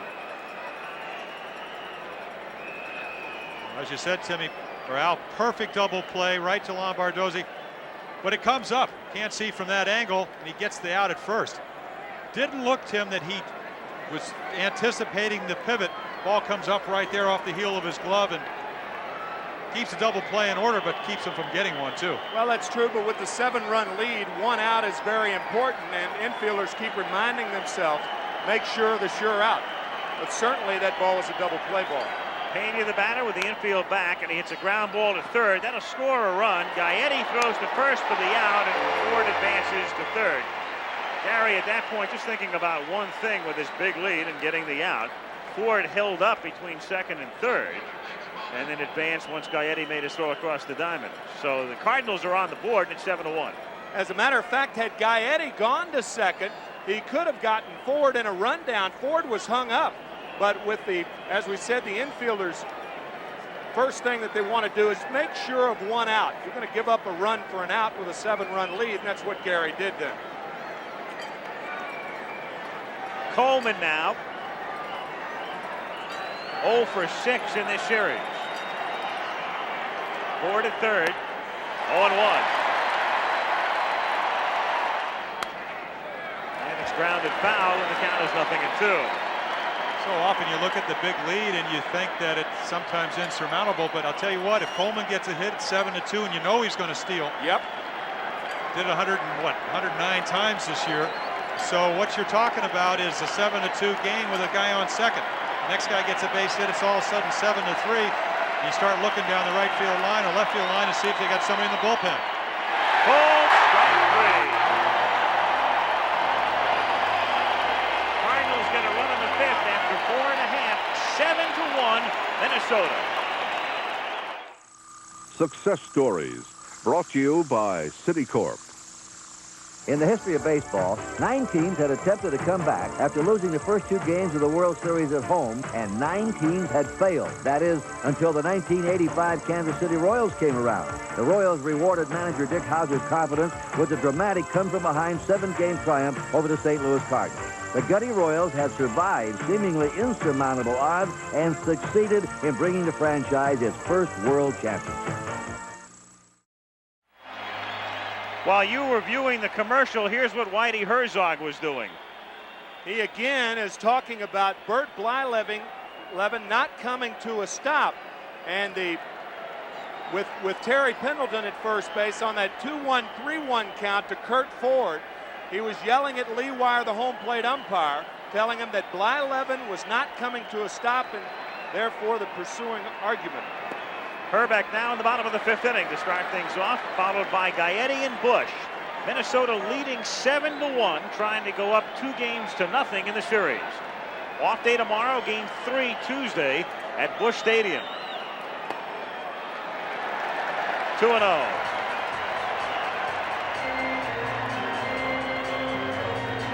Lee Tunnel in relief of Danny Cox.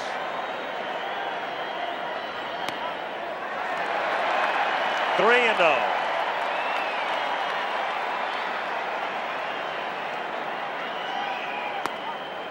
And he walks Herbeck on 4 pitches to start the 5th inning. And it brings up Gary Gaetti, who got the Twins started tonight with a home run in the 2nd. And he drew a walk when they sent 11 men to the plate in the 4th.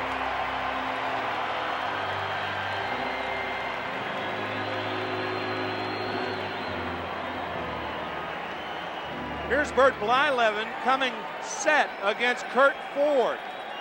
He's got to stop 1001. Now, it's true that he didn't stop, but almost every pitcher when they go to the stretch do that. And Whitey Herzog trying to get some kind of advantage. But you rarely see an umpire call that play consistently. Hit sharply, base hit. Stopping at second is Herbeck. And the Twins on the move again. Well, there's been a lot of speculation about this home advantage. A lot of people think they have the signs, that there's somebody out there, and right there he threw him a 3-1 curveball, even though it was up. It was a hanger. It was a hanger, but he hit it like he knew it was coming. Yeah, they pop hangers up too, though. Yeah, sometimes. Sometimes. Don't rely on it, though. Randy Bush, big double in the 4th inning to drive in 2 in the middle of the 6-run rally. 0-1. And here it was, coming with the bases loaded after Cox had gotten ahead 0-2. 0-2 changeup. And that's grounded to Tommy Herr, who goes to Ozzie for 1, and that's all they get. Just the force. Herbeck going to 3rd, and Bush is safe at 1st as Brunansky comes to the plate. Well, that could have been a double play had the throw been on the outside part of second base, the outfield side, but the throw is toward the inside of second base, and Ozzie Smith not in a position to complete the double play. It would have been close at first base anyway, but now the Twins have a chance to score another run with a runner at 3rd and 1 out. Cardinal infield, double play depth. Brunansky struck out and walked.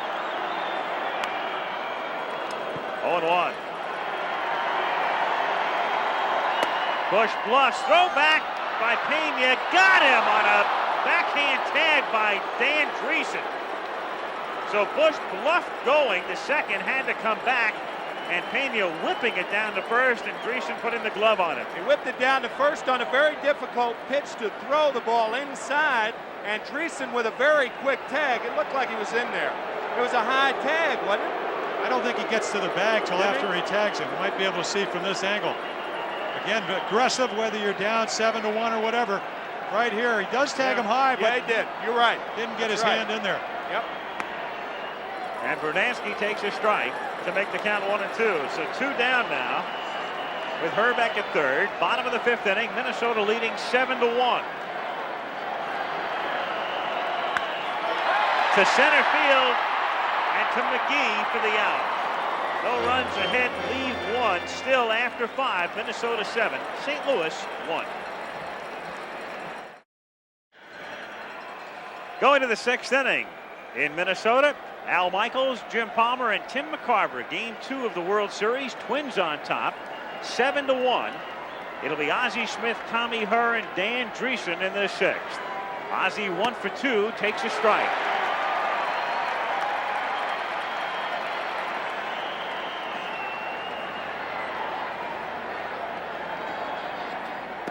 Cardinals living a bad World Series dream. You'll recall in '85, they were leading the Kansas City Royals 3-1. Royals won at Busch in Game 5, won a thriller in Game 6 with 2 in the 9th, and then the blowout 11-0 on Sunday night in 7. There's John Tudor, who'll go to the mound in St. Louis on Tuesday. John started Game 7 in Kansas City in 1985. A little camera shy tonight. Yeah. In for a strike, 1-2. We also saw his opponent Les Straker, the rookie who opposed Tudor on Tuesday night.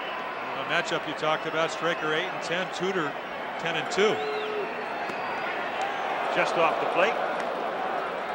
Straker charting pitches, and Al Newman looking over his shoulder. Says, come on, man, that was a slider, not a fastball.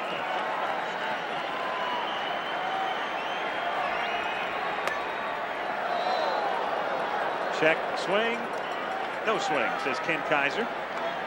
One thing about this umpiring crew, they make a good offensive line. Wire, Sherry, Kaiser. Where's Eric Gregg? Half swing, strike 3, moving. Smith gone, 1 out. 2 years ago, remember the 7th game in Kansas City. Joaquin Andujar had come in a mop-up role. And this symbolized the Cardinal frustration that night. He was gone. And Whitey Herzog had seen enough as well. And when it was all over, it was 11-0, and Saberhagen had the shutout, and the Royals were the champions. 1-0 on Tommy Herr. In the air to left field. Gladden is there. 2 down, and Dreesen coming up. The Twins, and it's the first time I can remember, Tim, a team in years where the guys didn't focus on one game or one play or one player. In interviewing all of them for the pieces we roll in from time to time, the other day I kept saying to the guys, what was the key period or key game? And everybody had a different answer. For some it was in May, for others it was in September. Who was the key player? Some said Puckett, some said Reardon, some said Gaetti. Dreesen hits a fly ball to right field, and Bernansky coasts over to the line and makes the catch for a tie aside. As Blyleven continues to sail along, and Dreesen and the Cardinals still frustrated, down by 6. There is Calvin Griffith, whose family owned this franchise for years and years, and it is now owned by, among others, Carl Pohlad, the majority owner. But he's here enjoying it and watching the Twins in the World Series for the first time since '65. Lombard Dozy to lead things off in the bottom of the 6th, to be followed by Laudner and Gladden. 0-1. A lot of ways to describe this crowd, raucous and bedlam. Scott Ostler of the Los Angeles Times described the crowd here as the hardest working crowd in baseball. 55,241 Scandinavian James Browns.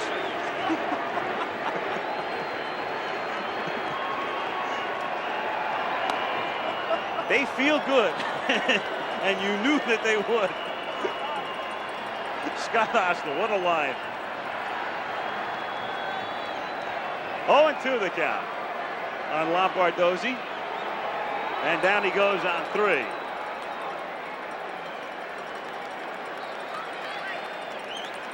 So 1 away, and Laudner is the batter. Pretty good idea why Whitey Herzog put Tunnel on the roster.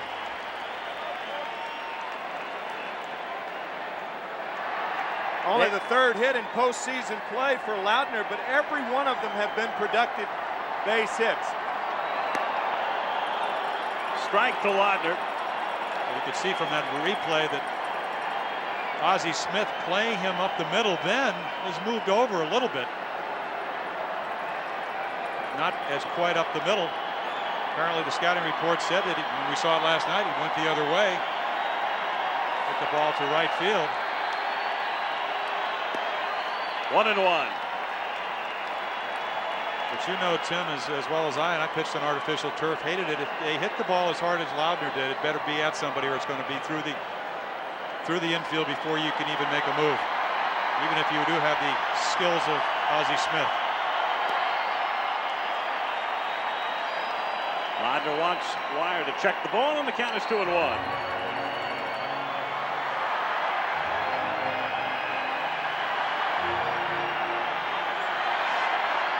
Mentioned the scouting reports. The scouting reports before a World Series are fine if they don't tell players too much of what they can't do. To center and deep, and McGee goes back, and it's gone.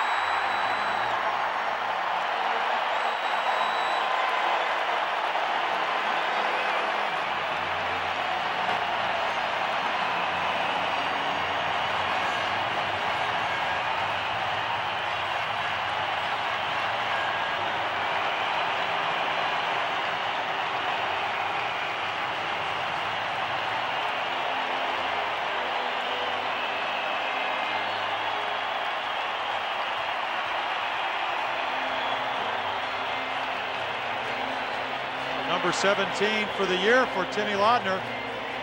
Once hit 41 in the minors. Excellent power. Shows it right there.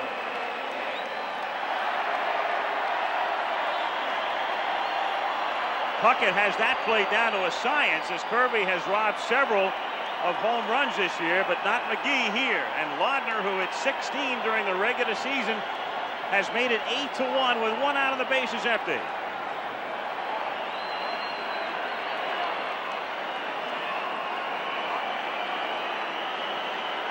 Gladden 1 for 3. Tunnel to Dreesen. 2 down. And Jim, you know what I'm talking about scouting reports telling you what you can't do. And that meeting you went to before the World Series, where they said everybody was a fastball hitter. Well, 1970, he said, you're starting the first game of the World Series. And they said, Bobby Tolan, high fastball hitter. Pete Rose, high fastball hitter. Tony Perez, high fastball hitter. Lee May, high fastball hitter. Johnny Bench, high fastball hitter. I said, what am I pitching for? That's all I throw. They said, not your fastball. Gagne taking low, ball 1. Almost had a heart attack. That's Ken Daly throwing in the pen. And again, we discussed it last night, when you've got all these off days and they can have one tomorrow, Daly's a guy you want to come in clutch situations and key situations, but they've got to keep him fresh. Well, most likely you'll see Todd Worrell maybe pitch an inning tonight too.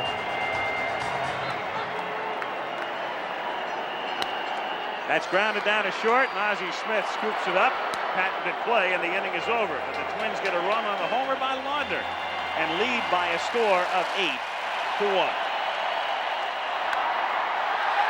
To center and deep, and McGee goes back, and it's gone.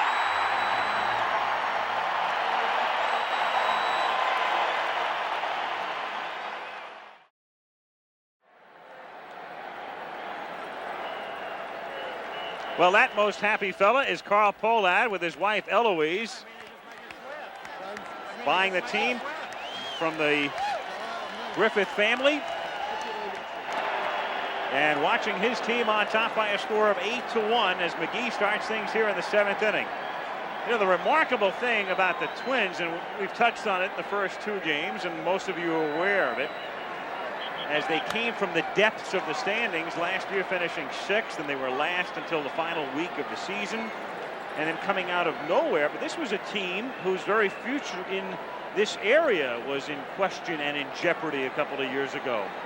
Not drawing well, rumors and talk about the team leaving Minnesota, and how healthy they've gotten in a hurry. 1-2, what winning will do. Tom Kelly said it well today. He said the only thing that brings people out is winning, and they won. And they're bombing. They're not only winning, as you can see, 13 runs in the 2 games. That's the composite score over the last 2 nights. 18-2 the total. And the 4th has been lit up like the 4th of July. And down goes McGee. Strikeout number 8 for Bert Blyleven, who has now retired 7 straight, and Juan Berenguer gets his arm loose in the bullpen. Talking to Tom Kelly before the ball game, and he said that one of the reasons he didn't take Viola out earlier last night was he had a big lead in the minor leagues. As you see, Pendleton foul one back. He had a 9-0 lead, and he was encouraged to pitch a younger pitcher. And he pitched that younger pitcher, and before he knew it, the opposition had scored 8 runs in the top of the 9th inning. And he said, never again. It's going to be locked up, and you can certainly understand his reasoning. He's not taking Blyleven out until he's sure it's locked up. Outside, 1-1. He also talked about the fact that he did abuse Berenguer's and Reardon's arms in the playoff. He used them more than he should have as far as he's concerned. So you might see him tonight, but it's the reason we didn't see him last night. 2-1 the count. In the air to deep left center field. Gladden fades on it and makes the play. So 2 down now in the 7th inning. And Kurt Ford. Excuse me, it's all part of the game plan. As Timmy said, that tailing fastball. Blyleven did not used to throw that pitch. Now he holds the ball with the seams, and you wonder how a guy, even though he has a great curveball, can pitch for 17 years. You make adjustments. The change up here and there. We've seen a couple tonight. Good curveball, and then he has 2 fastballs. The one that sinks, which is what the one he threw to Pendleton, and then the 4-seamer, the rising fastball. Ripped back through the box for a base hit. And so Ford in the lineup against right-handed pitching only has a perfect night going. 2 singles and a walk.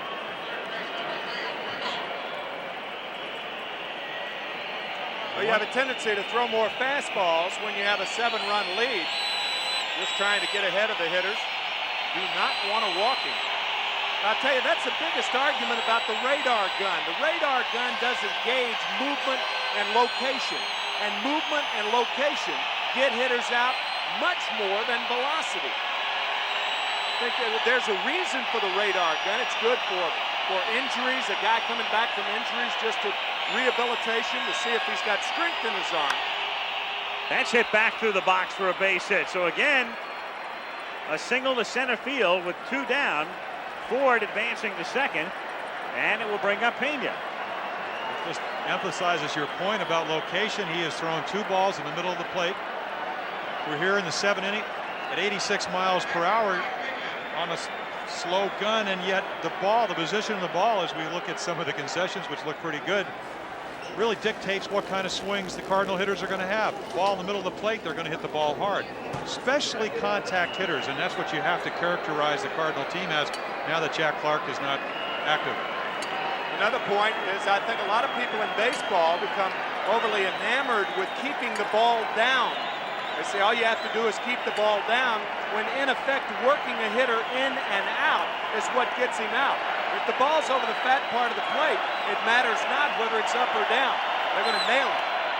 He keeps that one inside, too far in, and it's 1-0. Because hitters are trained to lay the fat part of the bat over the heart of the plate.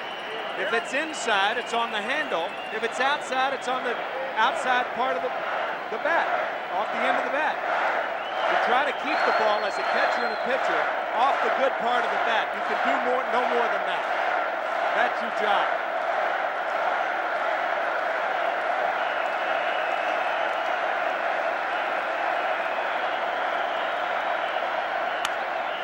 Line to center field. Puckett charging in, but it's a base hit. And Puckett will throw to third, and out, and the run counts. The run scored before the out.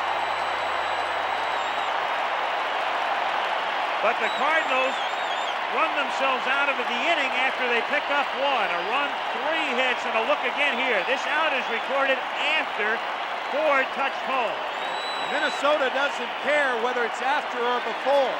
I guess it's a Cardinal rule that you never make the third out at third base, especially when you're trailing by 7 runs. And they broke it.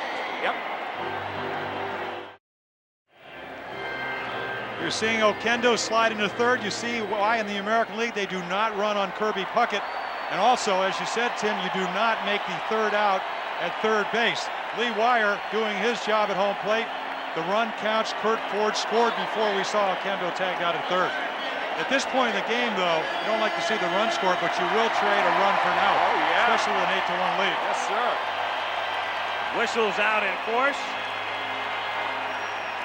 Patty Blyleven, Bert's wife, I think was the ringleader. As Puckett swings and misses. The one thing that Lee Wire has to do on that play is align himself so that he sees the play at third, as well as the runner crossing the plate, because if that tag had been made before Ford had touched home, that was out number 3 and no runs. Ken Daly now on in relief. Puckett fouling it back, and the count is 0-2. 1-2 is chopped to the right side. Tough play, scooped by Hearn nicely. That was the only way Tommy could have done it. And had a chance to get Puckett. 1 out here in the 7th inning, and Herbeck is the batter. Well, they said that the Cardinals will not have trouble playing the infield here because they play on AstroTurf at Busch Stadium. The problem would be with the roof. We saw that last night. Tommy Herr makes a difficult play look easy, just as he would in Busch Stadium in St. Louis. Inside to Herbeck, and the count is 1-0. You saw Tommy Herr a lot more than I did this year. He lost about 15 pounds, came into spring training a lot lighter. It looks like he's much more agile. Not that he's ever really had much of an agility problem. Yeah, you mentioned Ken Daly's comeback. Tommy Herr has had both knees operated on. And you only make a play like that on artificial surface. On a regular infield, the ball has a chance to stay down, but not on the rug. 3-0 now on Herbeck. 8-2 Minnesota, 1 out, bases empty in the bottom of the 7th inning. And Tommy Herr with a more conventional play. 2 out. 3-0. Swinging 3-0 against Ken Daly. Herzog, I think, dreaming of the runway at Lambert International and home. And the Twins dreaming of a world title. Did you find that a little confusing that he was swinging 3-0? Not with a 6-run lead, no. You against the left-hander because it's lefty on lefty? Sound like you do. Yeah. Strike to I just Gaetti. think back to the National League playoff, and a lot of times you need something to motivate. Not that it's really running up the score. It's not trying to go for a national championship, but obviously makes Herbeck a better hitter, not that particular time, but you might just get the Cardinals thinking about something. That's the only reason I say that. Because a lot of hitters don't like to hit 3-0 because they're not patient enough. This ball just fouled down the third base line.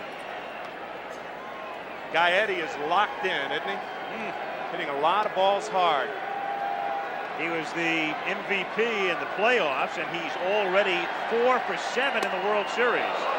And when you're 4 for 7 and the count is 0-2, you're going to be brushed back. Half swing, and they get Gaetti, and that's the first time that's happened tonight. We'll go to the 8th, 8-2 Twins in Game 2. IBM presents You Make the Call. A batter hits a long fly ball which bounces over the fence for a ground rule double. But on his way to second, the batter failed to touch first. The play is appealed. But is the batter out? You make the call. Even though the batter is clearly entitled to a ground rule double, before he proceeds directly to second, he still must touch first. So if you said the batter was out, then you made the right call. Well, the Twins won last night 10-1, lead here 8-2 in the 1937 World Series. The Yankees bombed the Giants in successive games, 8-1 and 8-1. Well, guys, our flight to St. Louis is boarding. Jeffrey Leonard with one flap down. I think it's easy when the score is 8-2. I mean, come on. That's what Dan Gladden said last night. He said, you know, I thought for a moment when I went around second base, should I go with one flap down? I think that he got his mind settled. You know, it's kind of exciting when you hit a grand slam, but his mind settled and he decided he didn't want to do anything to instigate anything with the Cardinals. Well, Berenguer comes in to pitch because Blyleven goes 7, leaves with a 6-run lead, and Coleman, the batter. Vince is 0 for 3 tonight and 0 for 7 in the 2 games. Coleman, Smith, and Herr in the 8th inning. And hit into left field, and so Coleman gets off the schneid as he picks up a base hit in his 8th series at bat. And for Vince Coleman, who missed the 85 series because of the tarp, that's a personal first. First World Series hit as Vince is at first base, and tomorrow night, Frank and Dan will be at Texas Stadium in Irving, where the Washington Redskins come in against the Dallas Cowboys at 9 Eastern time. Coleman goes, the pitch is a strike, and the throw is also a strike, but too late. So Coleman down by 6, and the Cardinals maybe just trying to do something to stir it up. Yeah, we mentioned earlier that hitters not taking first pitches to give the pitcher a chance to walk them is one thing that hasn't changed for the worse in baseball. This has changed for the better. Teams that can run will run regardless of the score. And Smith takes a strike, 0-2. And I think the pioneers in that, Maury Wills, Lou Brock, and certainly Ricky Henderson. And Ozzie hits one to right field and deep. Bernansky goes back on the warning track and makes the catch. And Coleman will advance to third. And if you sound a little excited when Ozzie hits a drive, it's because he went through the season without a home run. Also has not hit a left-handed home run since the playoffs in '85 off Tom Niedenfuhr. Talks about his swing with left-hander, goes to a lighter bat. Berenguer tries to get the ball in and does, but I think he got it up on the bat. Ozzie hit it good, but not good enough. Last year, 6 home runs, all right-handed, so his power is from the other side of the plate.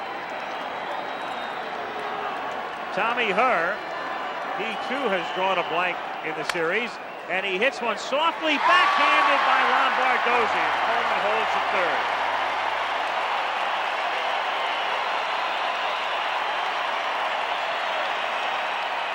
And the Twins are now 4 outs away from going up 2-zip. Berenguer's ball gets on you in a hurry, and he hits Tommy Herr on the handle, and a good play by Lombardozzi. Good anticipation. Dan Dreesen, hitless in 3 trips.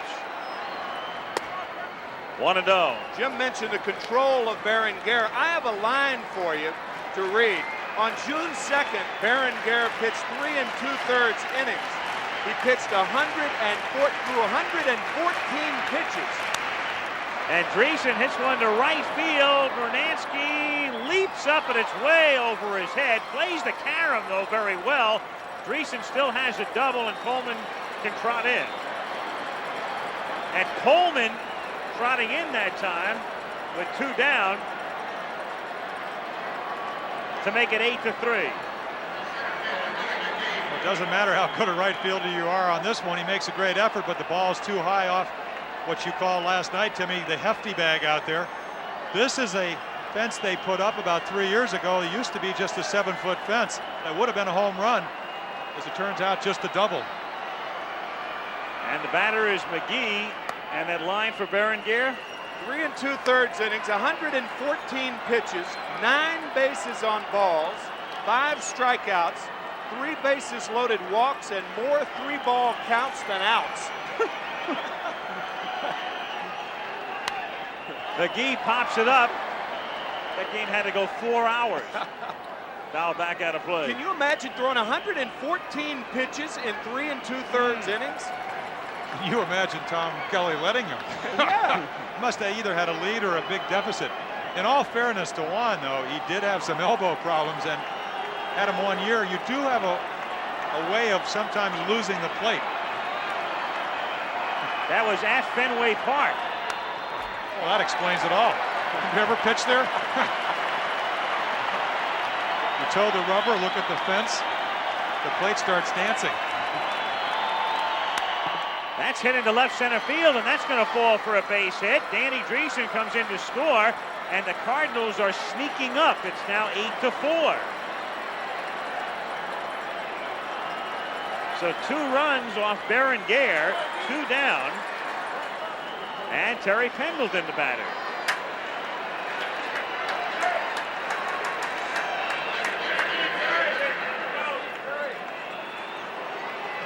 Pendleton, again, if you joined us late, reduced to left-handed batting with a rib muscle pull. He can't bat right-handed. He can't play third base, and that will hold true for the rest of the series.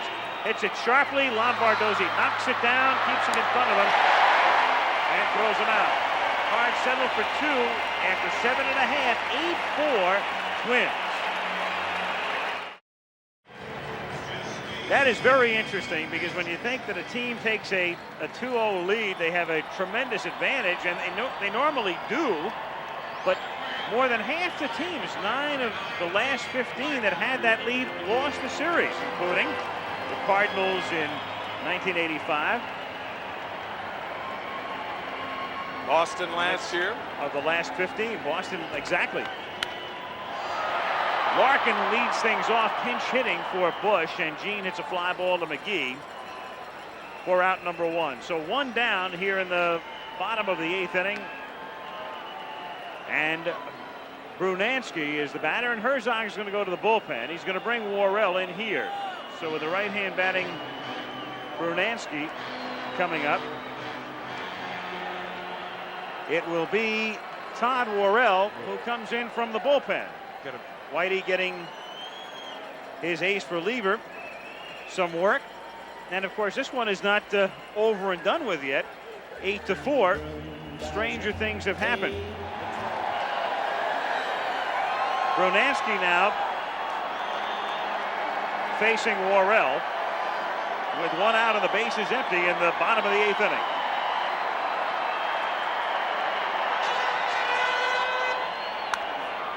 Sharply and scooped like a highlight player by Oquendo, and that's a play you'll only see in a Miami fronton.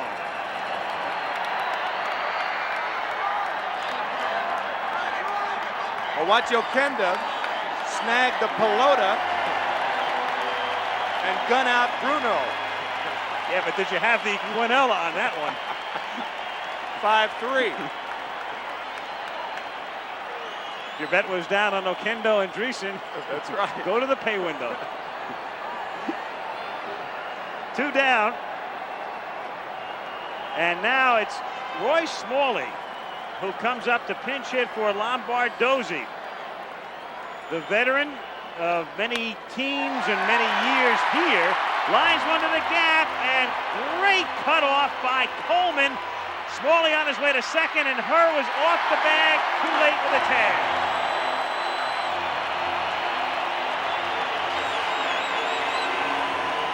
Well, Smalley did DH on the left side most of the year. So right after the All-Star game, picks on the first pitch, and this is what we talked earlier. Coleman, not a great arm, but great range. Doesn't make a strong throw, but a quick one. A little bit offline. Smalley beats the tag. Boy, I'll tell you what, you got to have outfielders that play on AstroTurf. like Coleman to cut those gaps. Otherwise, that's a double or a triple, a runner in scoring position. Turned out to be that anyway, but he saved some runs. And for Roy Smalley, who's been playing Major League Baseball since 1975, he finally gets into a World Series and promptly doubles. And Newman goes in to run for him at second base with Laudner at the plate. And Laudner pops it up in foul ground. Pena got a late start, and it won't matter. It's back in about 5 rows. So there is Smalley with a double and back to the bench, and Viola behind him. And Al Newman pinch running at second base. This telecast presented by authority of Major League Baseball and may not be reproduced or retransmitted in any form without the express written consent of Major League Baseball.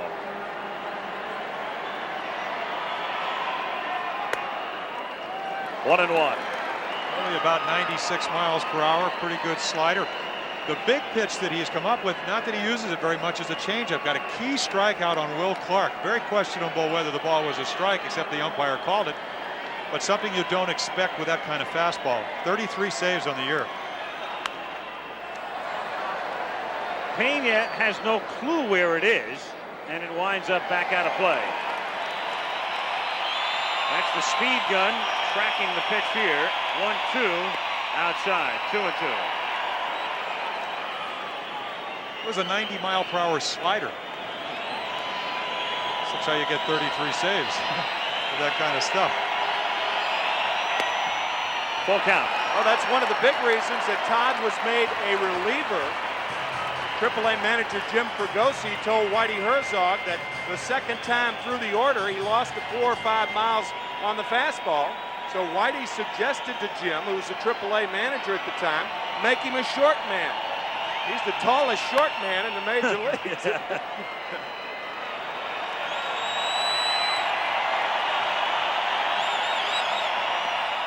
And he loses him. So Tim Laudner, 191 during the regular season, has a 2-run single, a home run, and a walk. And Dan Gladden is the batter. Gladden is 1 for 4.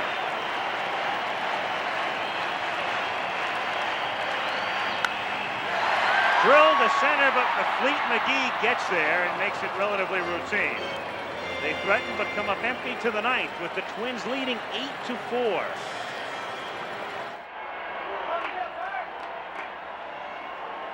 Thank you, folks, and we go to the ninth inning. Ford takes up 5, 1-1, 1-0. Jeff Reardon, the Terminator, and the man who made a big difference for the Twins in '87.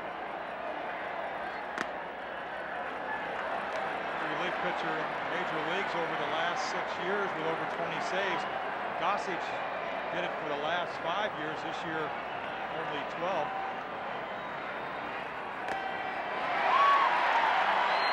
A very impressive pitcher. I mean, he does not seem to get disturbed. You brought up a great point. The way they lost the 4th game of when Pat Sheridan hit the home run. Excuse me, the 3rd game, home run, 2-run home run to lose. Impassive, obviously hurt emotionally, but that's the characteristic of a relief pitcher. You give it up one day, you got to come back out there, and he did. He's done that all year after an horrendous start. 3-1 to Ford is hit in the air to right field, and Brunansky goes back at the base of the trash bag and makes the catch. 1 away.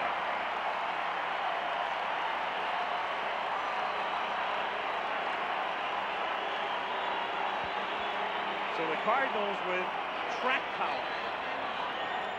And it's pretty much the nature of the ball club, especially with Clark on. And it makes it so difficult for this ball club to come back. And that was really the remarkable thing, as we expressed last night, when they came back against the Giants, trailing 4-0 in Game 3 at Candlestick. Okendo hits a fly ball to left field, and Dan Gladden makes the catch. 2 down, and the Twins know one thing. They will either come back and play a game here, or they will come back and have an uproarious celebration at the airport sometime next week. One or the other.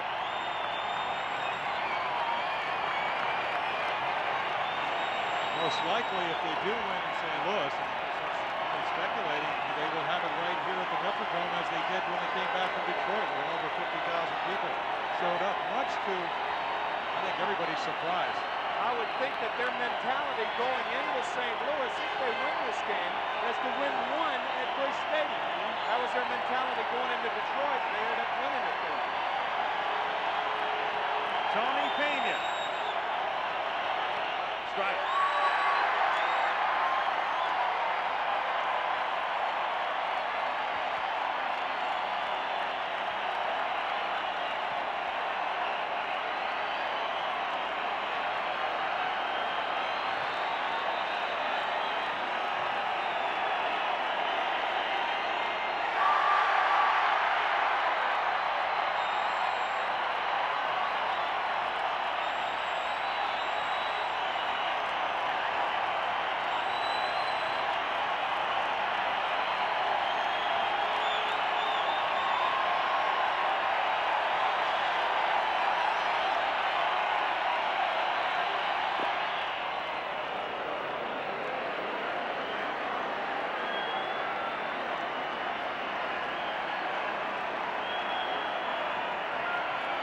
Two and two on Pena.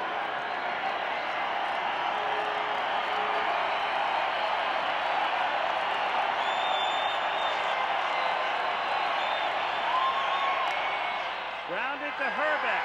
The Twins are halfway to the title.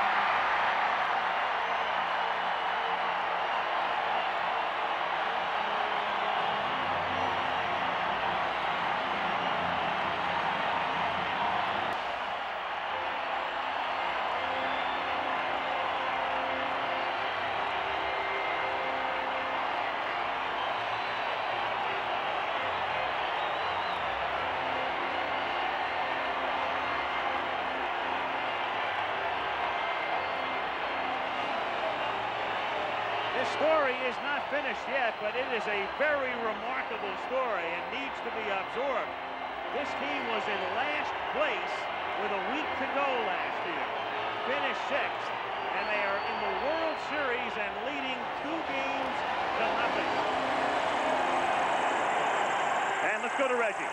Reggie Jackson. Tim Laudner, an outstanding ball game for you. Can you tell me anything about Bert Blyleven, how he pitched tonight?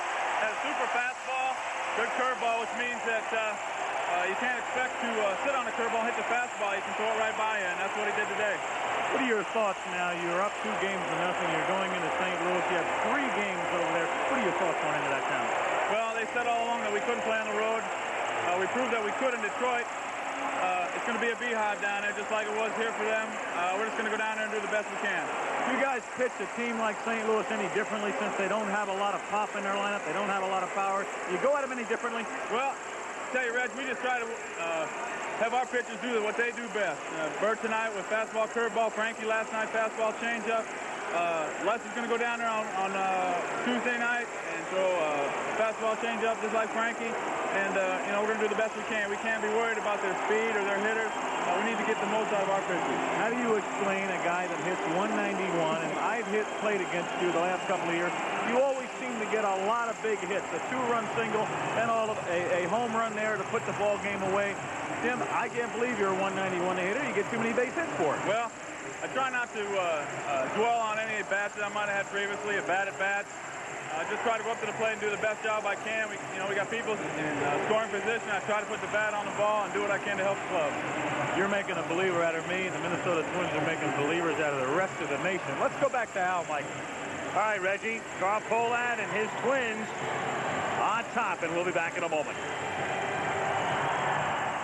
Time now for the Budweiser play of the game. It came with Laudner batting, 3-0 Twins, 5th inning. And with the bases loaded, this base hit to left field scored Gary Gaetti to make it 4-0. Randy Bush rounded third. Vince Coleman's throw to the plate.